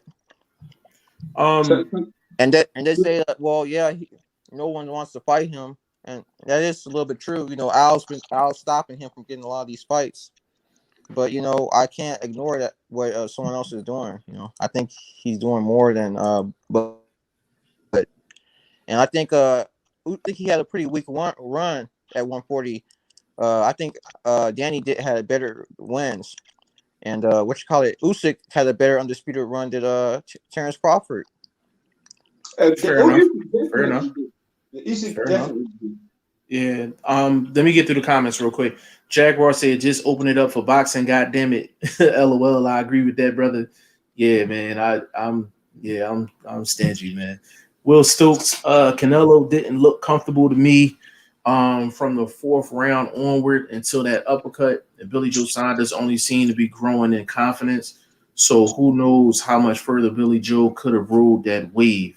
Shane, you want to respond to that?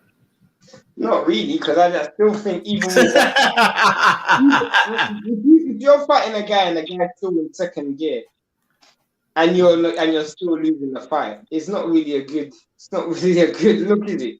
And let's keep it real. Billy Joe Saunders never had the best gas tank.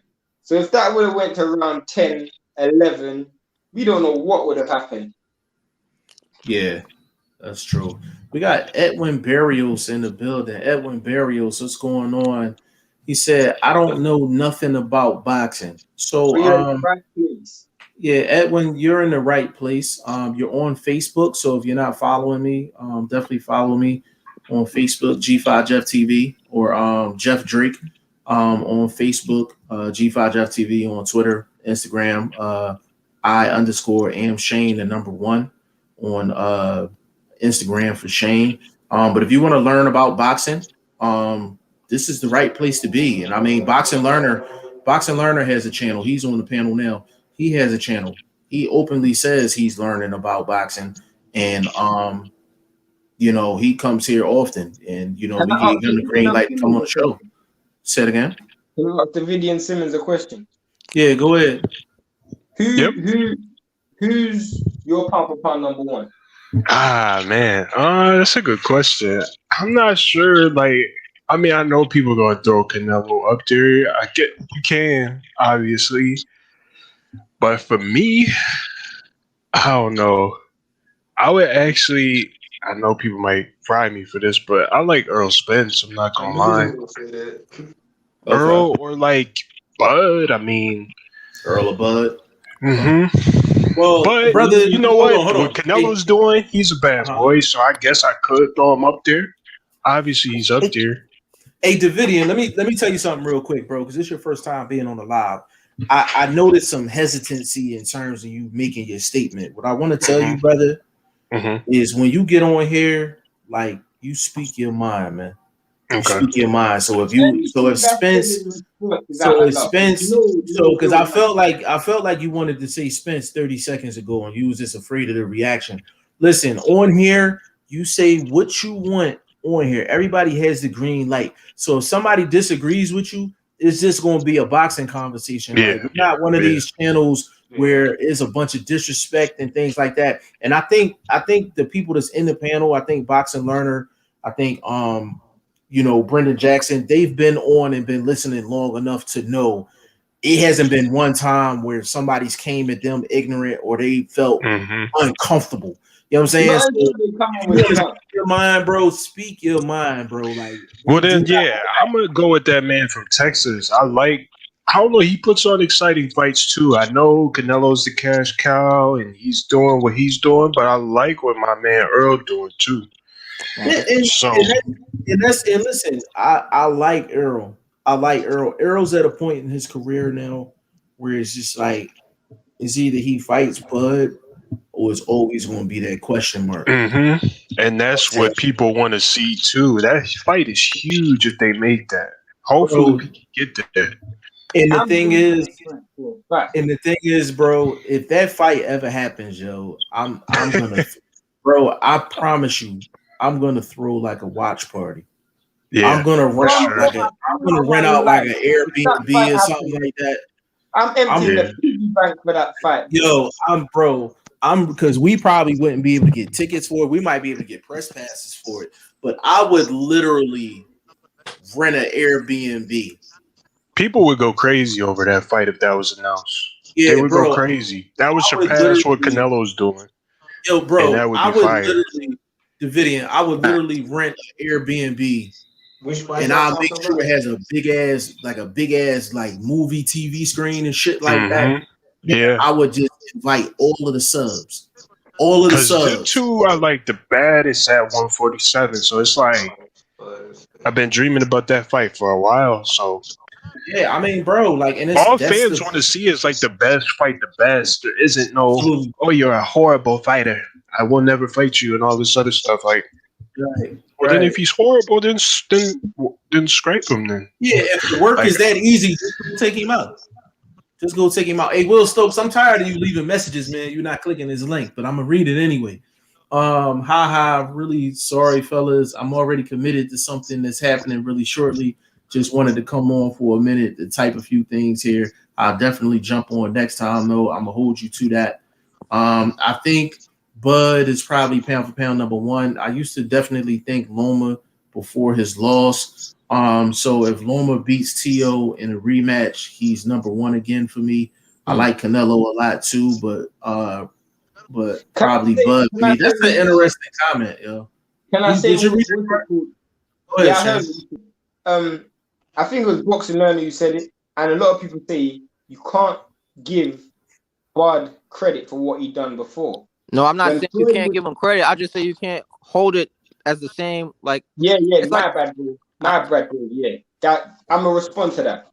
The truth is, Floyd was pound for pound number one when he was fighting people like Andre Berto and all of those guys, and you had people like Andre Ward fighting Kovalev and all of those guys and being multiple world champions at different weight classes. Floyd was still pound for pound number one because of what he done in his past, not because of what he was doing at that time. This guy was fighting people like Maidana. No disrespect to Maidana, but that wasn't a unification fight. He fought, what's that other guy? The one he fought before he fought Manny. What's that dude's name? But Floyd was he was good at promoting his fights. So I'm saying he's riding my pound for pound number one. This is about what he's doing in the ring. but they had him as pound for pound number one Yeah. because of his Okay. Yeah, I history, got you. not because of his presence. Because at the present time, this guy was fighting B-level fight, while Andre Ward was fighting A-level fight. Yeah. He was still pound for pound number one. Yeah, my bro Rob Hall in the building, Black Star Sports TV. Big shout out to you, family. He got a nice movement going on over there on his channel, man. Definitely go check him out. Yeah, I wanna for me, Bud is my number one pound for pound guy, and I'm gonna explain why. Hold on, you know what, Shane? I'm gonna let you go. You tell people you're pound for pound number one, and I'll go after you. Terrence Crawford. You want to explain why? You want to leave it to me because we got the same opinion. From a skill perspective, Terrence Crawford can do everything. Canelo can't do everything.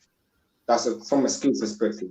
From a resume perspective, I don't go by what judges say. I go by what the general consensus or what I saw. And what I saw is Canelo lose to Golovkin. What I saw was Canelo lose to Erislandy Lara. What I saw was Canelo lose to Floyd. And what I saw is Canelo lose to Trout. I saw losses. What I've also seen is cherry picking. What I've also seen is a guy who's failed multiple drug tests or whatever has gone on with that Clem Vito situation.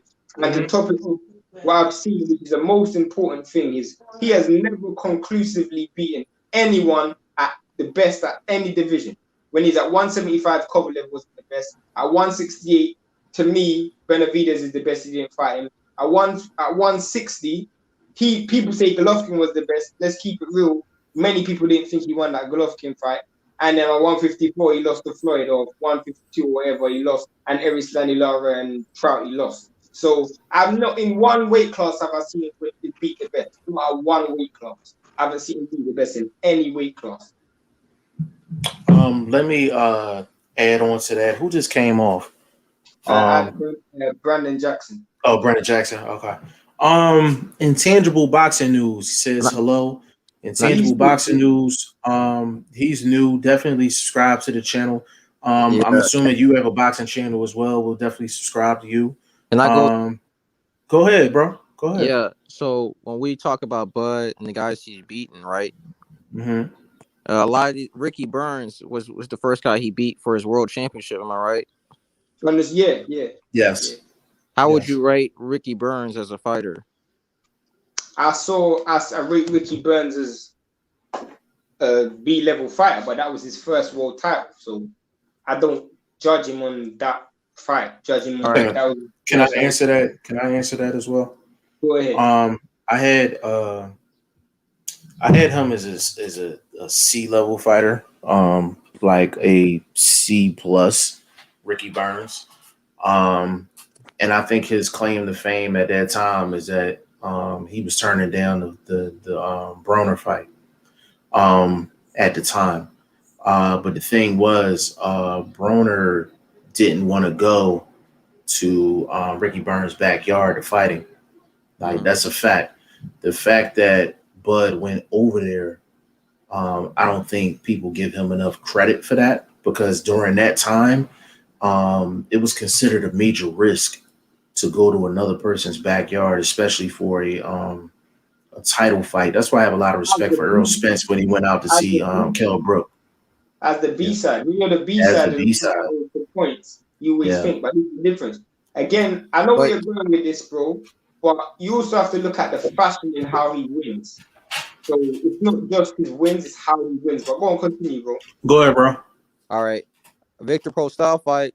That was a very, very good fight. I think it was a very, very good fight, but it shouldn't have been on pay-per-view because no one really knew Victor Postol. Agreed. He got off beating Lucas Matisse, and that was a big win for him. Right. So I'm like, yeah, that was a very, very good win. That's how I feel about that. Okay. And, Julius Ndongo, yeah, that's his name. I think he just like I said, when he beat Ricky Burns, like Ricky Burns wasn't really like that. Like, and then he fought some nobody that was holding on to the IBF belt. I don't know why in some country I remember. And then he unified with Crawford. That's why I don't really think it was that really a big thing. Like it was a legacy fight for Crawford, but it wasn't really like that big of a fight. If you really understand, if you get what I'm saying. And bro, boxing learner, let me say this real quick. Like, there's a lot of people that had those same sentiments.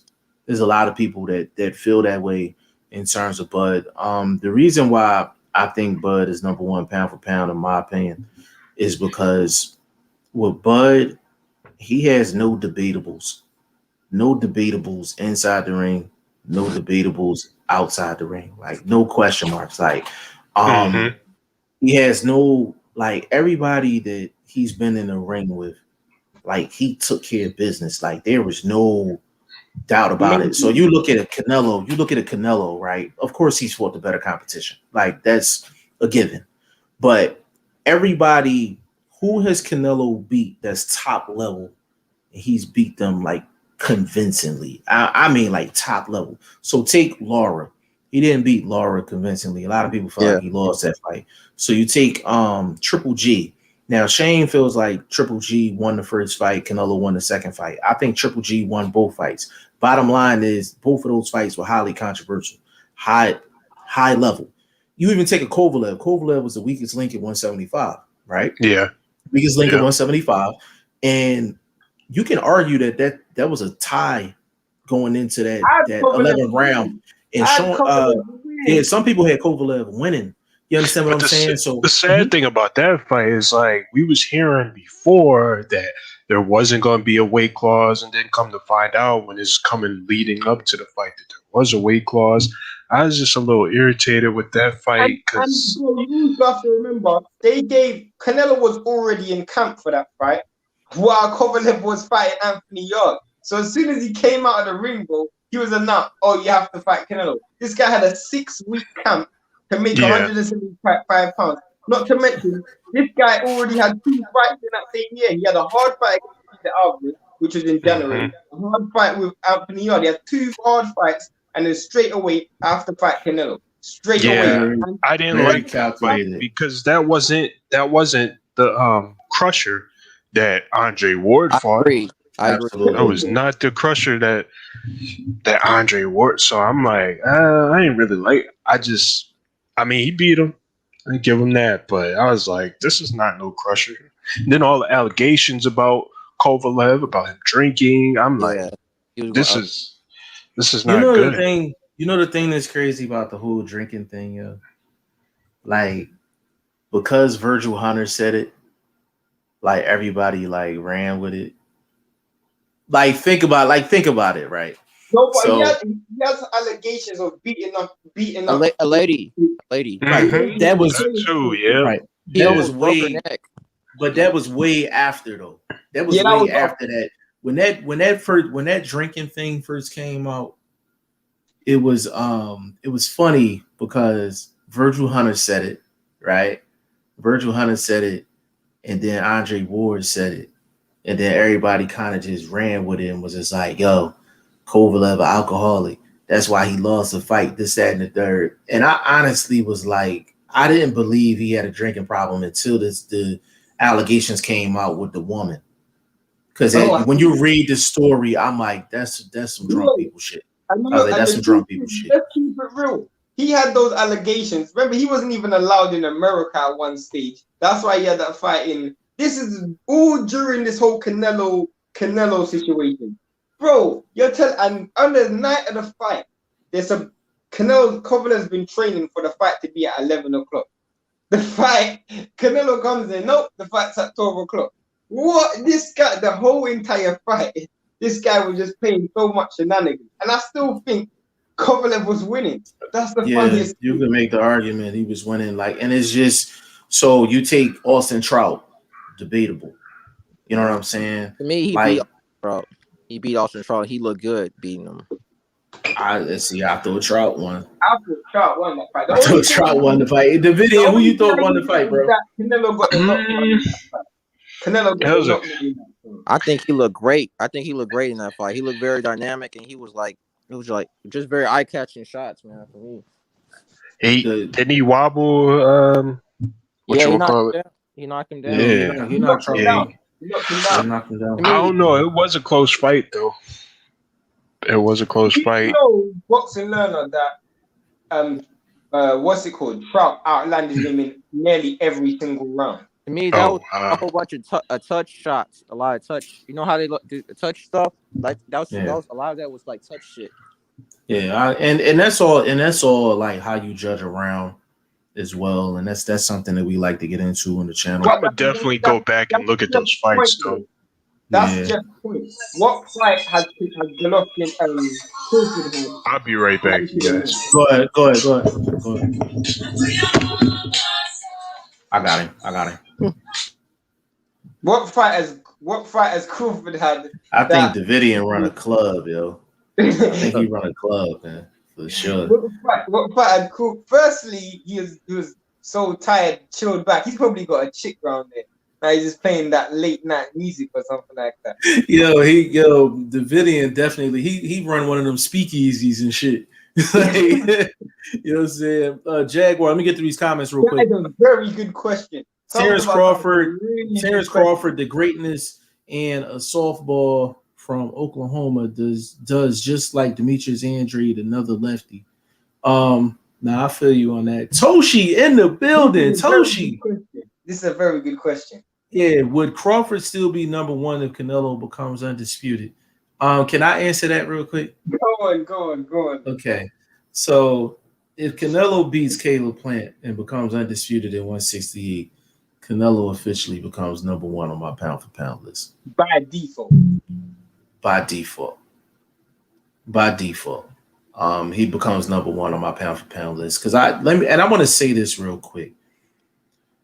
We do a lot of complaining about Canelo in terms of resume and who he has not fought. I want to make this very clear. Canelo, in terms of names, Canelo has the best resume in the sport. Facts. Like, it's not even close in terms of the names. It's not close. But when you really dig deep into Canelo's resume, there's a lot of blemishes from the just the close fights. Ben Blunt. It's in the comment section. How do you want me to send it, bro? You want me to send it to your phone? How you want me to send it? Canelo. So let's look at it this way. So Boxing Learner is still on. Davidian Simmons is still on. So here's my thing. Canelo, we can all criticize Canelo at the end of the day over the fights that he's doing. But he has beat Avni Yildirim. He's beat Billy Joe Saunders and possibly Caleb Plant later on this year. That's his resume for 2021 will be better than anybody's in the sport. Is that a fact? Nah, I disagree. Who would have a better resume in 2021? Personally, personally, the winner of Stephen Fulton and Lewis Nery. See, I disagree with that. I think I disagree. If let's say Lewis Nery beat Stephen Fulton, you're telling me a win over Brandon Figueroa and Stephen Fulton isn't better than a win over Billy Joe Saunders, Avni Yildirim, and Caleb Plant? I have to agree with that. No, it's not. Personally, Avni Yildirim is an F level fighter, and Billy Joe Saunders is right now, based on the performance that I just saw, is a B- fighter. Yeah, but it was a unification fight. Is a B fighter. So is Figueroa. So is Lewis Nery versus what's it called? Stephen Fulton. That's a unification. Yeah, they are a unification, but that's a better unification. Canelo would be a better unification, though. Hold on, bro. I can't agree with you. Bro, hold on. We got the general in the building. BoxingFirst Vlog. What's going on, player? What's happening with you? What's happening with you, man? I'm on the road and shit, trying to make a couple dollars and shit. Bro, I had to disagree with you with the with having the best resume. Are you saying just for the year best resume, or are you just for the year? Just for the year. Oh, okay. Because I thought you were saying overall right now to date. I threw Sean Porter in there having the best active resume. That's bullshit, bro. That's bullshit. Over who? That's bullshit. Over Canelo? You just said he fought Yildirim. and Yeah, Billy but Joe Saunders. Canelo has the better opponents. You talking this year or overall? Overall, that's why I thought you Hell said no. overall. No, he I has a didn't better get it. resume than Sean. He got a better resume than Sean. He's got What? a better resume. He's got a better He got a resume. better resume than Chime Sean. in. Chime in. Hold Shane, on. what you think? Listen, hold on. We got two new guys in here. Boxing learner. Does Canelo Alvarez have a better resume than Sean Porter? Let's see. John Porter, he's fought Errol Spence, Danny Garcia, Keith Thurman, Adrian Broner. Adrian Broner. Ugas. Well, that's something. Yeah. That Ugas fight. That's we ain't talking wins or losses. Now we ain't talking wins or losses. We just talking resume. Kell Brook. All right. Canelo still has a better resume. Yeah, because he fought Floyd, he fought Trout, he fought Lara, he fought Triple G twice. Twice. Yeah. Yeah, it's not even. Yeah, hold on. So you saying a Lara? You're saying a Lara and a Triple G are equivalent to a Danny Garcia, to Spence? Come on, bro, y'all is tripping. Triple G is fucking washed. He was washed when they fought. Either both of them was fucking juiced or something was going on. Triple G ain't looked the same since the second fight. So I can't even credit him fighting Triple G as a pad on the resume. Then you got Yelderman and Billy Joe Saunders just here recently. Bro, that's terrible. Shane, go ahead. What about Floyd? Floyd's on Canelo's resume.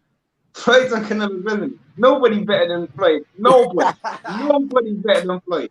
Bro, come on, bro. We ain't talking about one fighter. I'm talking about overall. You can't put the fact that he got his ass whooped by Floyd saying he has a better resume, bro. That's like, come on, bro. We talking overall.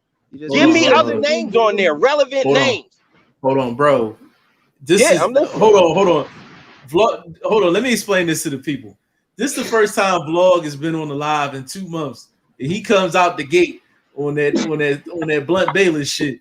he goes out the gate with it. Bro, y'all was talking resume for Canelo.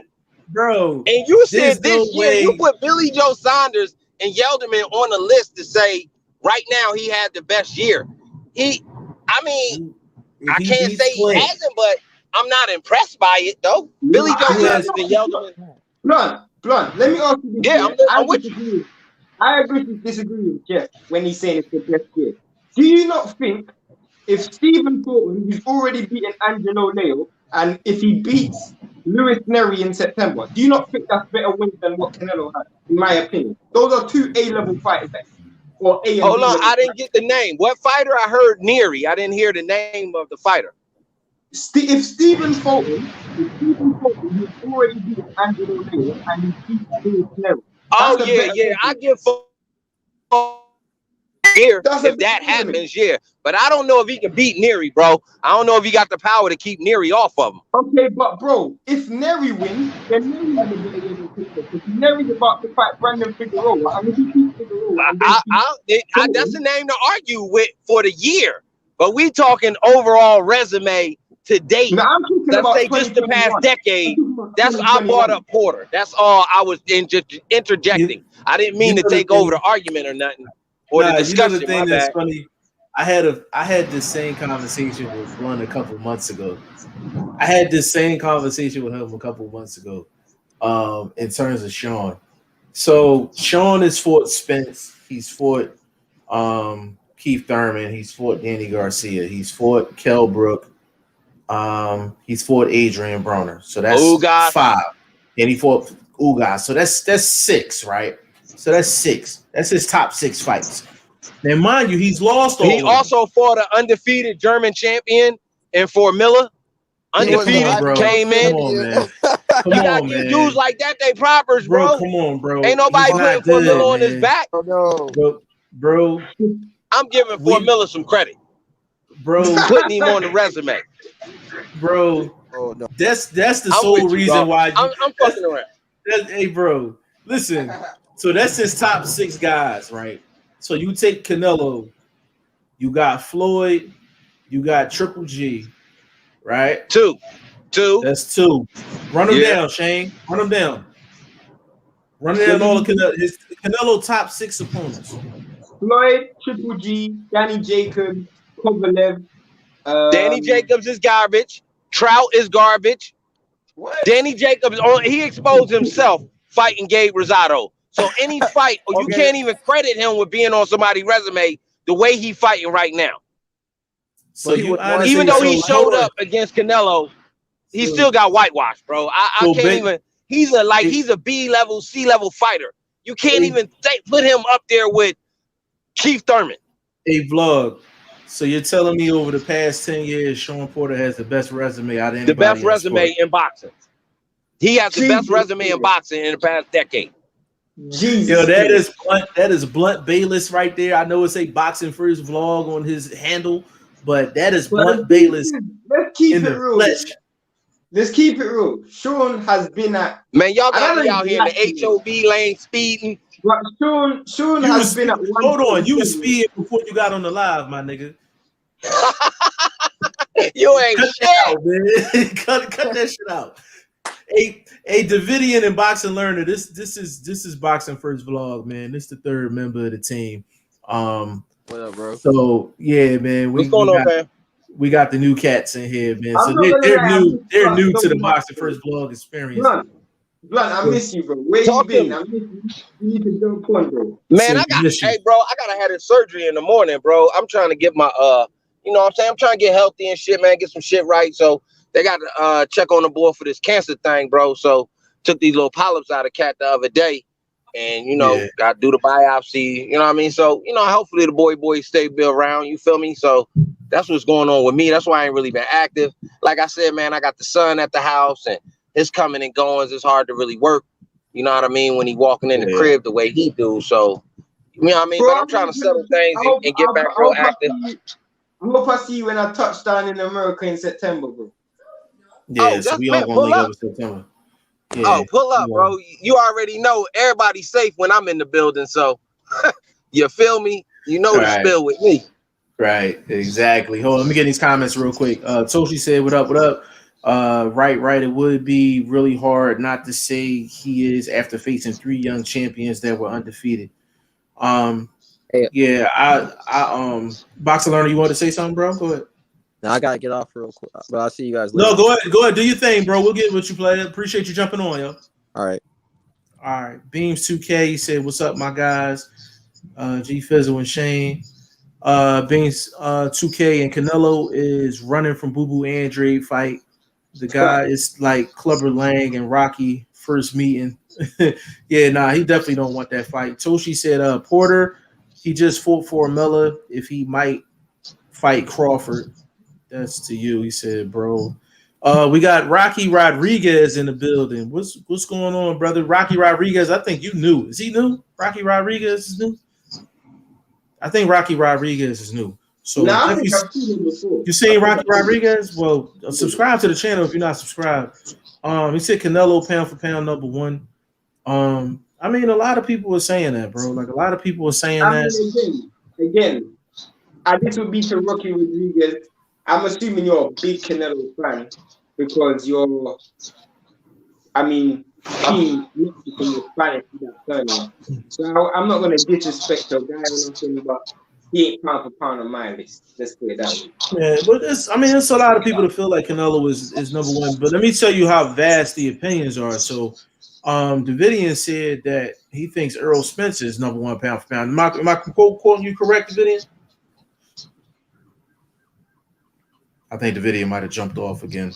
And BoxingFirst Vlog feels like Jermell Charlo was pound for pound #1. No, he said Sean Porter. Did you not say Sean Porter? No, Sean Porter. He said Sean Porter got the best resume over the past 10 years. No, but he said Jermell Charlo has the best. He's pound for pound #1. I would say this about Sean Porter. If Sean Porter retires today, Sean Porter can say he never left any stone unturned. That's a fact. That's a fact. That's a fact.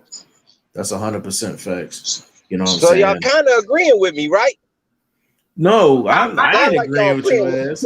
I ain't agreeing a with you, little ass. bit, just a little bit. No, I A listen. successful resume is winning. A successful resume is winning. In terms, yeah, like his resume is stacked in terms of names. His resume is stacked in But that's terms the of same names. as Derek Chisora. Derek Chisora is for everybody, bro. Derek Chisora is for everybody. Everybody. But let's Yeah. keep But it real. Sean boy, Jared Chizore's been getting knocked the fuck out by everybody too. So I wouldn't put him up. Though. Man, getting knocked out Chisora fighting everybody is come on, bro. I don't know. I can't let you put Chisora and Porter in the same sentence. No, I'm just saying as an example. This is an example. Yeah, I got you, but I just it don't sound good. It's like putting beans in clam chowder soup.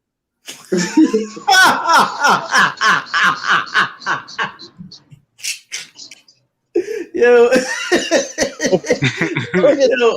only Boxing First Vlog can say some shit like that. Beams 2K said, "I give no one pound for pound because you need to fight the best when they're at their best, not making excuses." Beams 2K. If we're gonna use that as an example, then let's keep it real. Usyk's the pound for pound number one. Let's keep it real. If we're just using what Beams just said, I'm not saying he is, but if we're saying what Beams just said, we have to. If you're going and then pound for pound is just you have to go. It's so many different criteria you can go off of. So when you say who's pound for pound number one, yeah, like it's you really got to define what what and your style pound for pound consists of. Yeah, like so it's like because me personally, I'm like. If Jermell wins his unification fight, I gotta slip him. I gotta slip him possibly in the top 7. He'll be in my top 5. He'll be my top 5 to 7. Pound for pound. I got him at. You got him at number 1. You got him number 1. Mix it around a little bit. You know what I mean? I'm liking. Like I said, I mean, Spence showed me a lot on his comeback, so. He's in my pound for pound, so you could slide it around just like them Texas boys got it locked. And quiet as kept.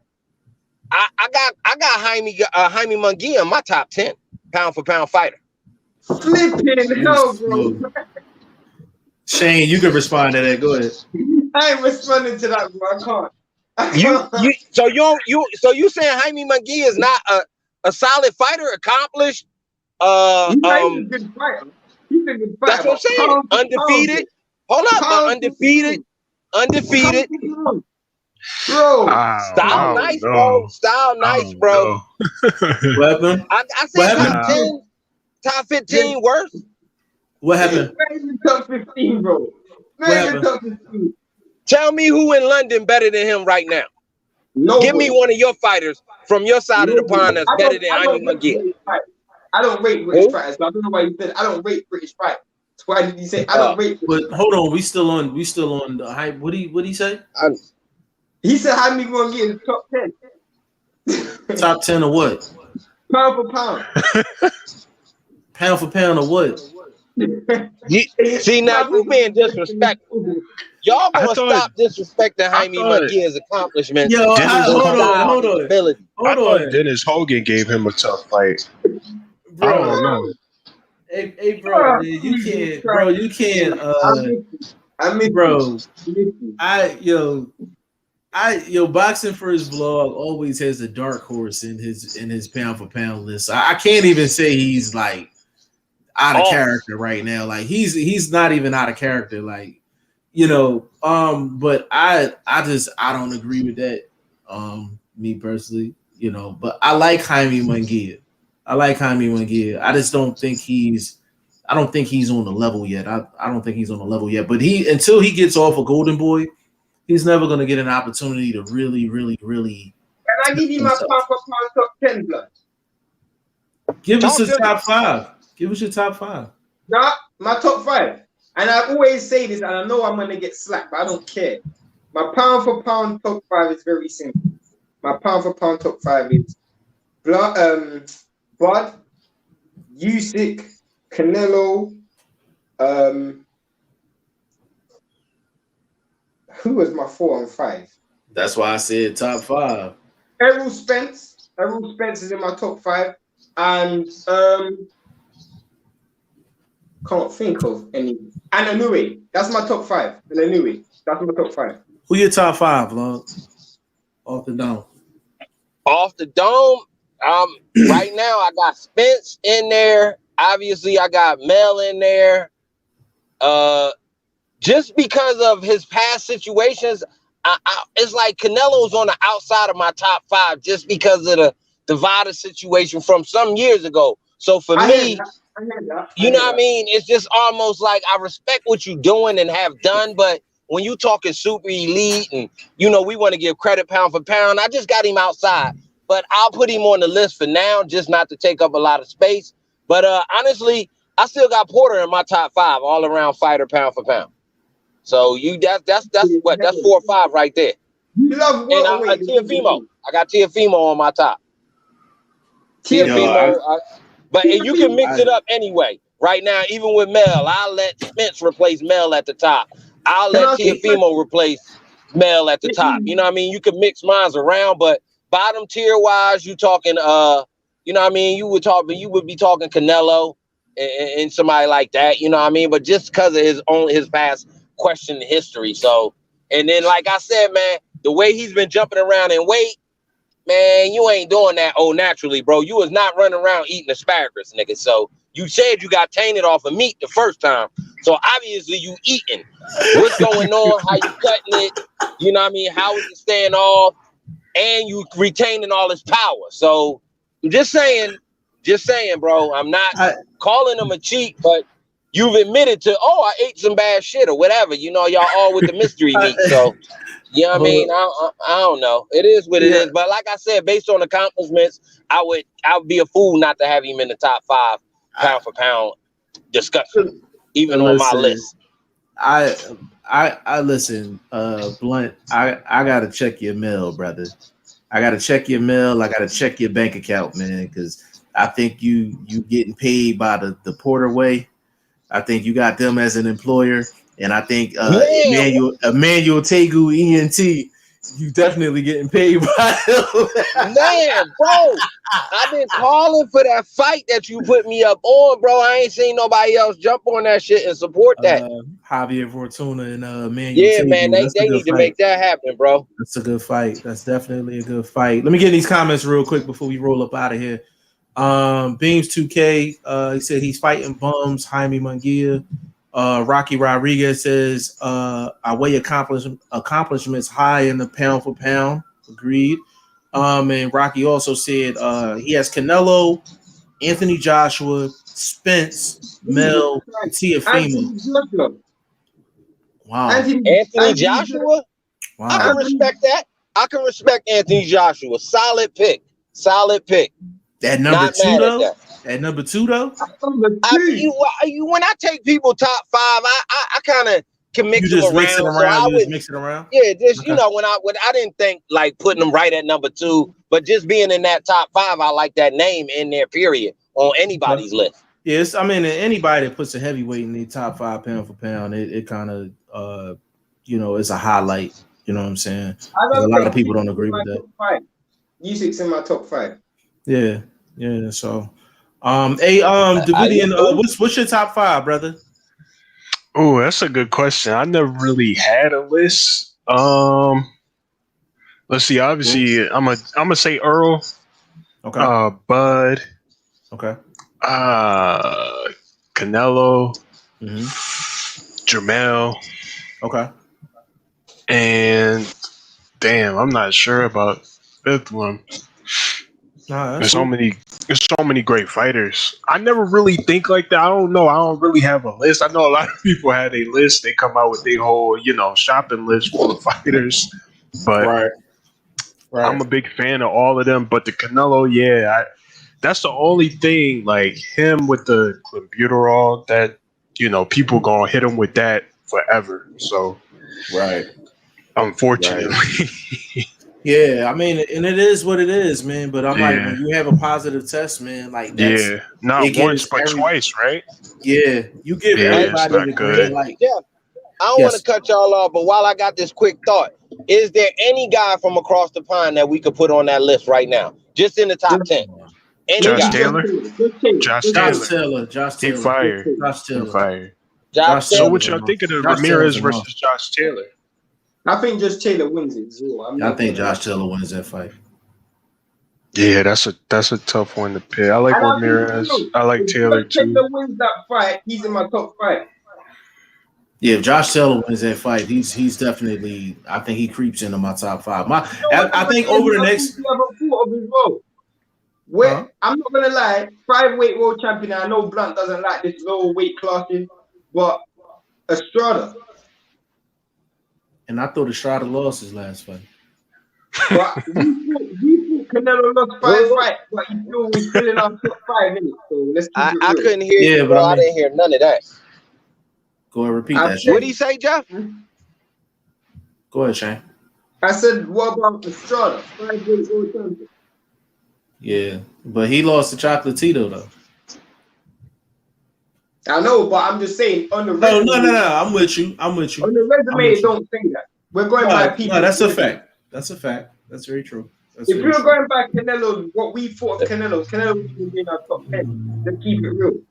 If you lose to Trout, you can't be in the top 10. How you feel about Austin Trout, BoxingFirst Vlog?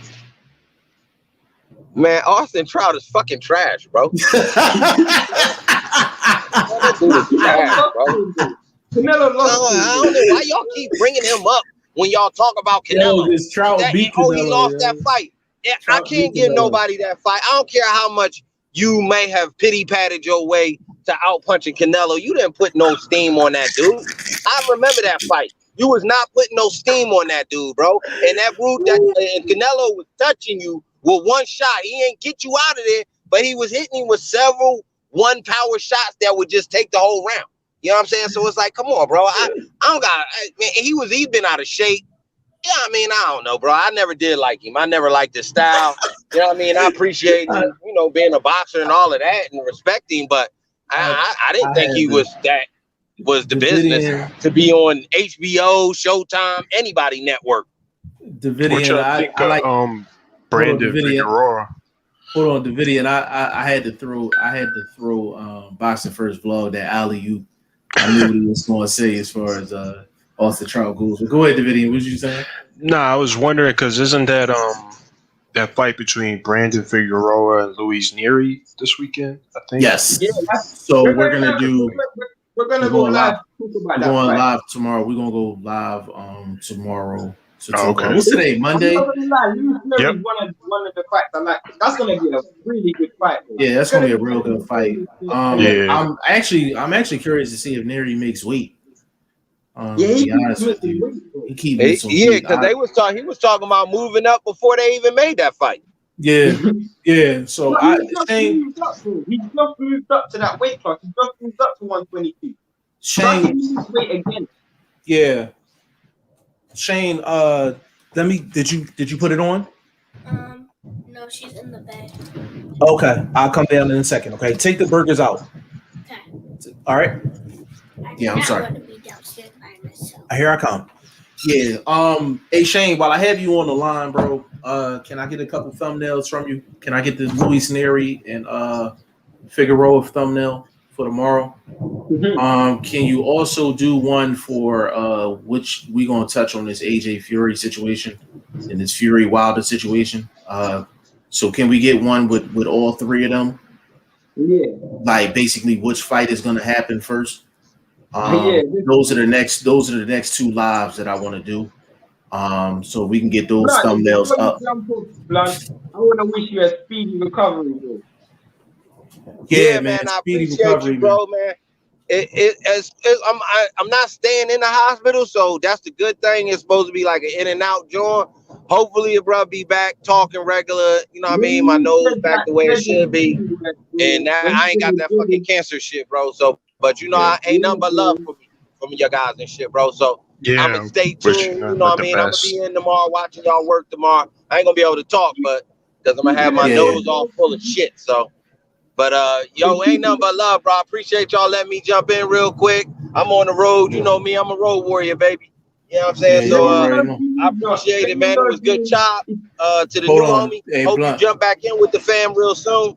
Appreciate you the support. And I'm gonna jump out of here, bro, because I'm about to get Hold off in on, this Blunt. next Blunt. Shane says. Oh, Shane just wanted to say one thing before you go, bro. Go ahead, Bro, Shane. if you're in need of nothing or like you need help or anything, just shout me. He said if you need anything, tell me hit him what he up.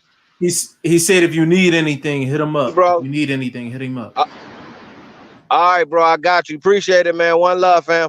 I'm gonna holler at y'all soon. All right, bro. All right, go. All right. Hey, I'm gonna get to these last two comments and we're gonna get up out of here. Toshi said Munguia could get up there. He's still young. Yeah, he has time. Like he definitely has time. Like, you know what I'm saying? I'm gonna take vlog off real quick. Oh, he off. He said, and working hard. I like what Munguia is doing. Like they're moving him along like somebody that they know is young, but he only can handle but so much. So I like what they're doing in terms of moving him along.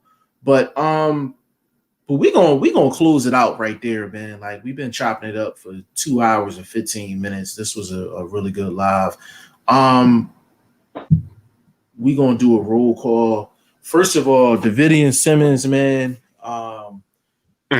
You got off the party line voice and you came on strong, man, in this live, man. We appreciate you popping on, man. Yeah, nah, thanks for having me on the show. I've been watching the show for a while, so. Hey, man, that's cool, man. How did you find out about the show? I don't know. Because I'm such a big fan of boxing, I'll be looking for just like little, I won't say a little, but you know, certain boxing like podcasts that are cool, not no silliness. There's a lot of silliness out there, so I kind of exclusive to people that's just talking boxing, nothing crazy. Yeah, bro, it's literally, I'll tell you this right now, yeah. I'm from England and Jeff's from America. And to keep it real, there is no way there could be politics. The reason how me and Jeff even know each other, because people always ask, how can you not even, like, how did that relationship? I've never been to Philly. He's never been to London. So it's never been like we saw each other. I met Jeff through Jeff doing boxing videos, and I was like, this guy really talks about boxing. This guy spoke to me because all I done was talk about boxing. So everybody's genesis to this channel is through boxing talk, not politics. Yeah, and another thing, Davidian, just to leave you with this, a lot of the people that you seen on the show today, I talk to them pretty much almost on a daily basis. Like boxing, not boxing. Like we might meet in terms of boxing, but 9 times out of 10, the people that's on this channel, like I talk to them off camera. So it's, you know, the vibe is just different. And I'm not the type of person, Shane's not the type of person, or BoxingFirst Vlog is not the type of person that knocks other people's movements. Yeah. However they want to move, that's how they move.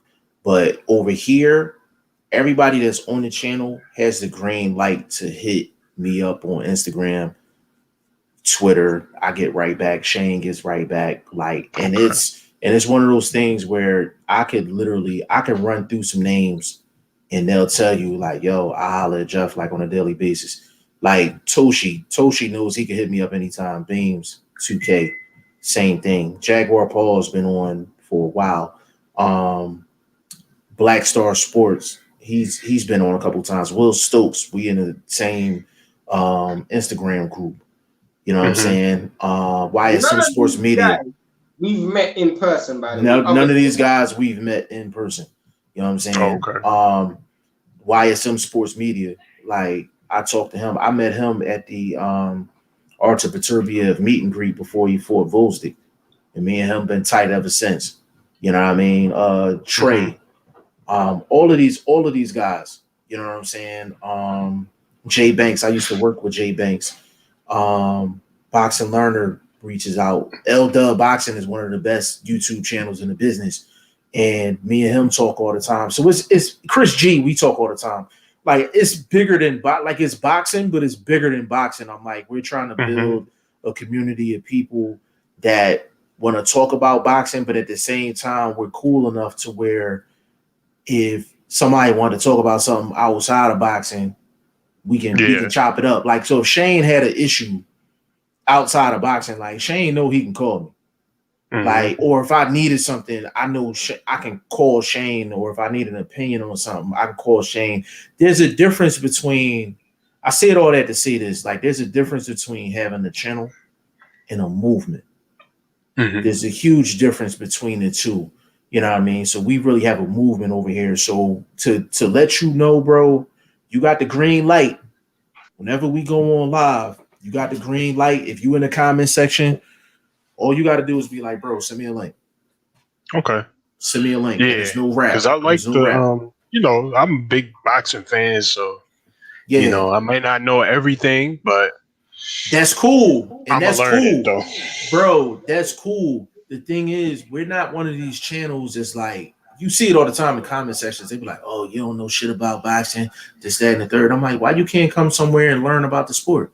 I learn from Shane almost every day. Shane learns from me almost every day. I learn from YSM. I learn from a bunch of people. That's the beauty of the sport. You don't learn from me. No, I do. Like I do. I'm joking. Yeah, like but Shane be bringing that. Shane to bring up things that I don't really be recognizing. You know what I'm saying? And sometimes I might bring up something and Shane be like, you know what? I ain't think about that. The truth is, yeah, when it comes down to the dynamic, you got to understand there's generational gaps. So everybody's come from different perspectives. So it's one of the things where it's literally that. Like, I'm not going to be able to have the same perspective as Jeff because of where Jeff's coming from. At the same time, you won't have the same. Like, for example, when it comes to certain things, Jeff didn't understand the import. Like, Jeff knows everything about boxing. Everything about boxing. But he knows everything about boxing from a consumer's perspective. You see my point? So as a consumer, always been a consumer. So the importance of a thumbnail to Jeff is insignificant. You see my point? But to someone who's watching it, it's everything. You see my point? So that's the thing. Like, Jeff will always know about boxing. There's certain stuff that you're just gonna learn as you go along. Yeah, and this, I mean, he's been here from the jump. You know what I'm saying? And one of my goals is to actually have an event for the channel and just invite all the subs out. You know what I'm saying? That would be cool. That'd be dope. Like, you know what I'm saying? Like, pick kind of this a neutral spot and just rent like maybe like a hall or something like that, or just a bar, or whatever, sports joint, whatever, and just have all the subs, just have everybody just meet up. You know what I'm saying? And just link up. And I think that'd be super dope, man. But Davidian, we're not gonna hold you no longer, man. Like, we really appreciate you jumping on. Listen, if you have friends that's boxing fans, tell them to jump on, man. Tell them to jump on, because I don't think there's no other channel where you can literally be in the comment section and be like, yo, send me a link and you can jump on. Yeah. Like, you understand what I'm saying? Like, people be wanting, and then y'all read like chats. every comment. Yeah, it was cool. I was like, whoa. Because usually it'd be like a million comments and people be like, like, bro, sometimes it gets ridiculous. Yo, like, today we had like 20 something comments. Hey, Davidian, this is the thing that's crazy, bro. The last show, right? We had like 9 people on the show. So it got so crazy with the comments, like the conversation was so crazy. We literally was 30 to 40 minutes behind as far as comments was concerned. And we make a point to read every comment. It got to the point I didn't feel like reading that shit. I was just like, it was like 5 or 6 people that was making comments over the 40 minute span. 27 comments. It was like 27 to 30 comments. And I literally was just like, yo, I'm gonna put the link in the chat. Whoever was making comments over the past 40 minutes, just jump on. And everybody clicked the link and was jumping on. Like, it was cool. That's why I looked. I was like, okay, this is dope. Because they all jumped on. I was just listening because everybody had good perspectives on boxing, you know. And it was crazy. So I'm like, it's, you know, we're not one of them channels. It's like, yo, like, we're not gonna read your comment unless it's a super chat.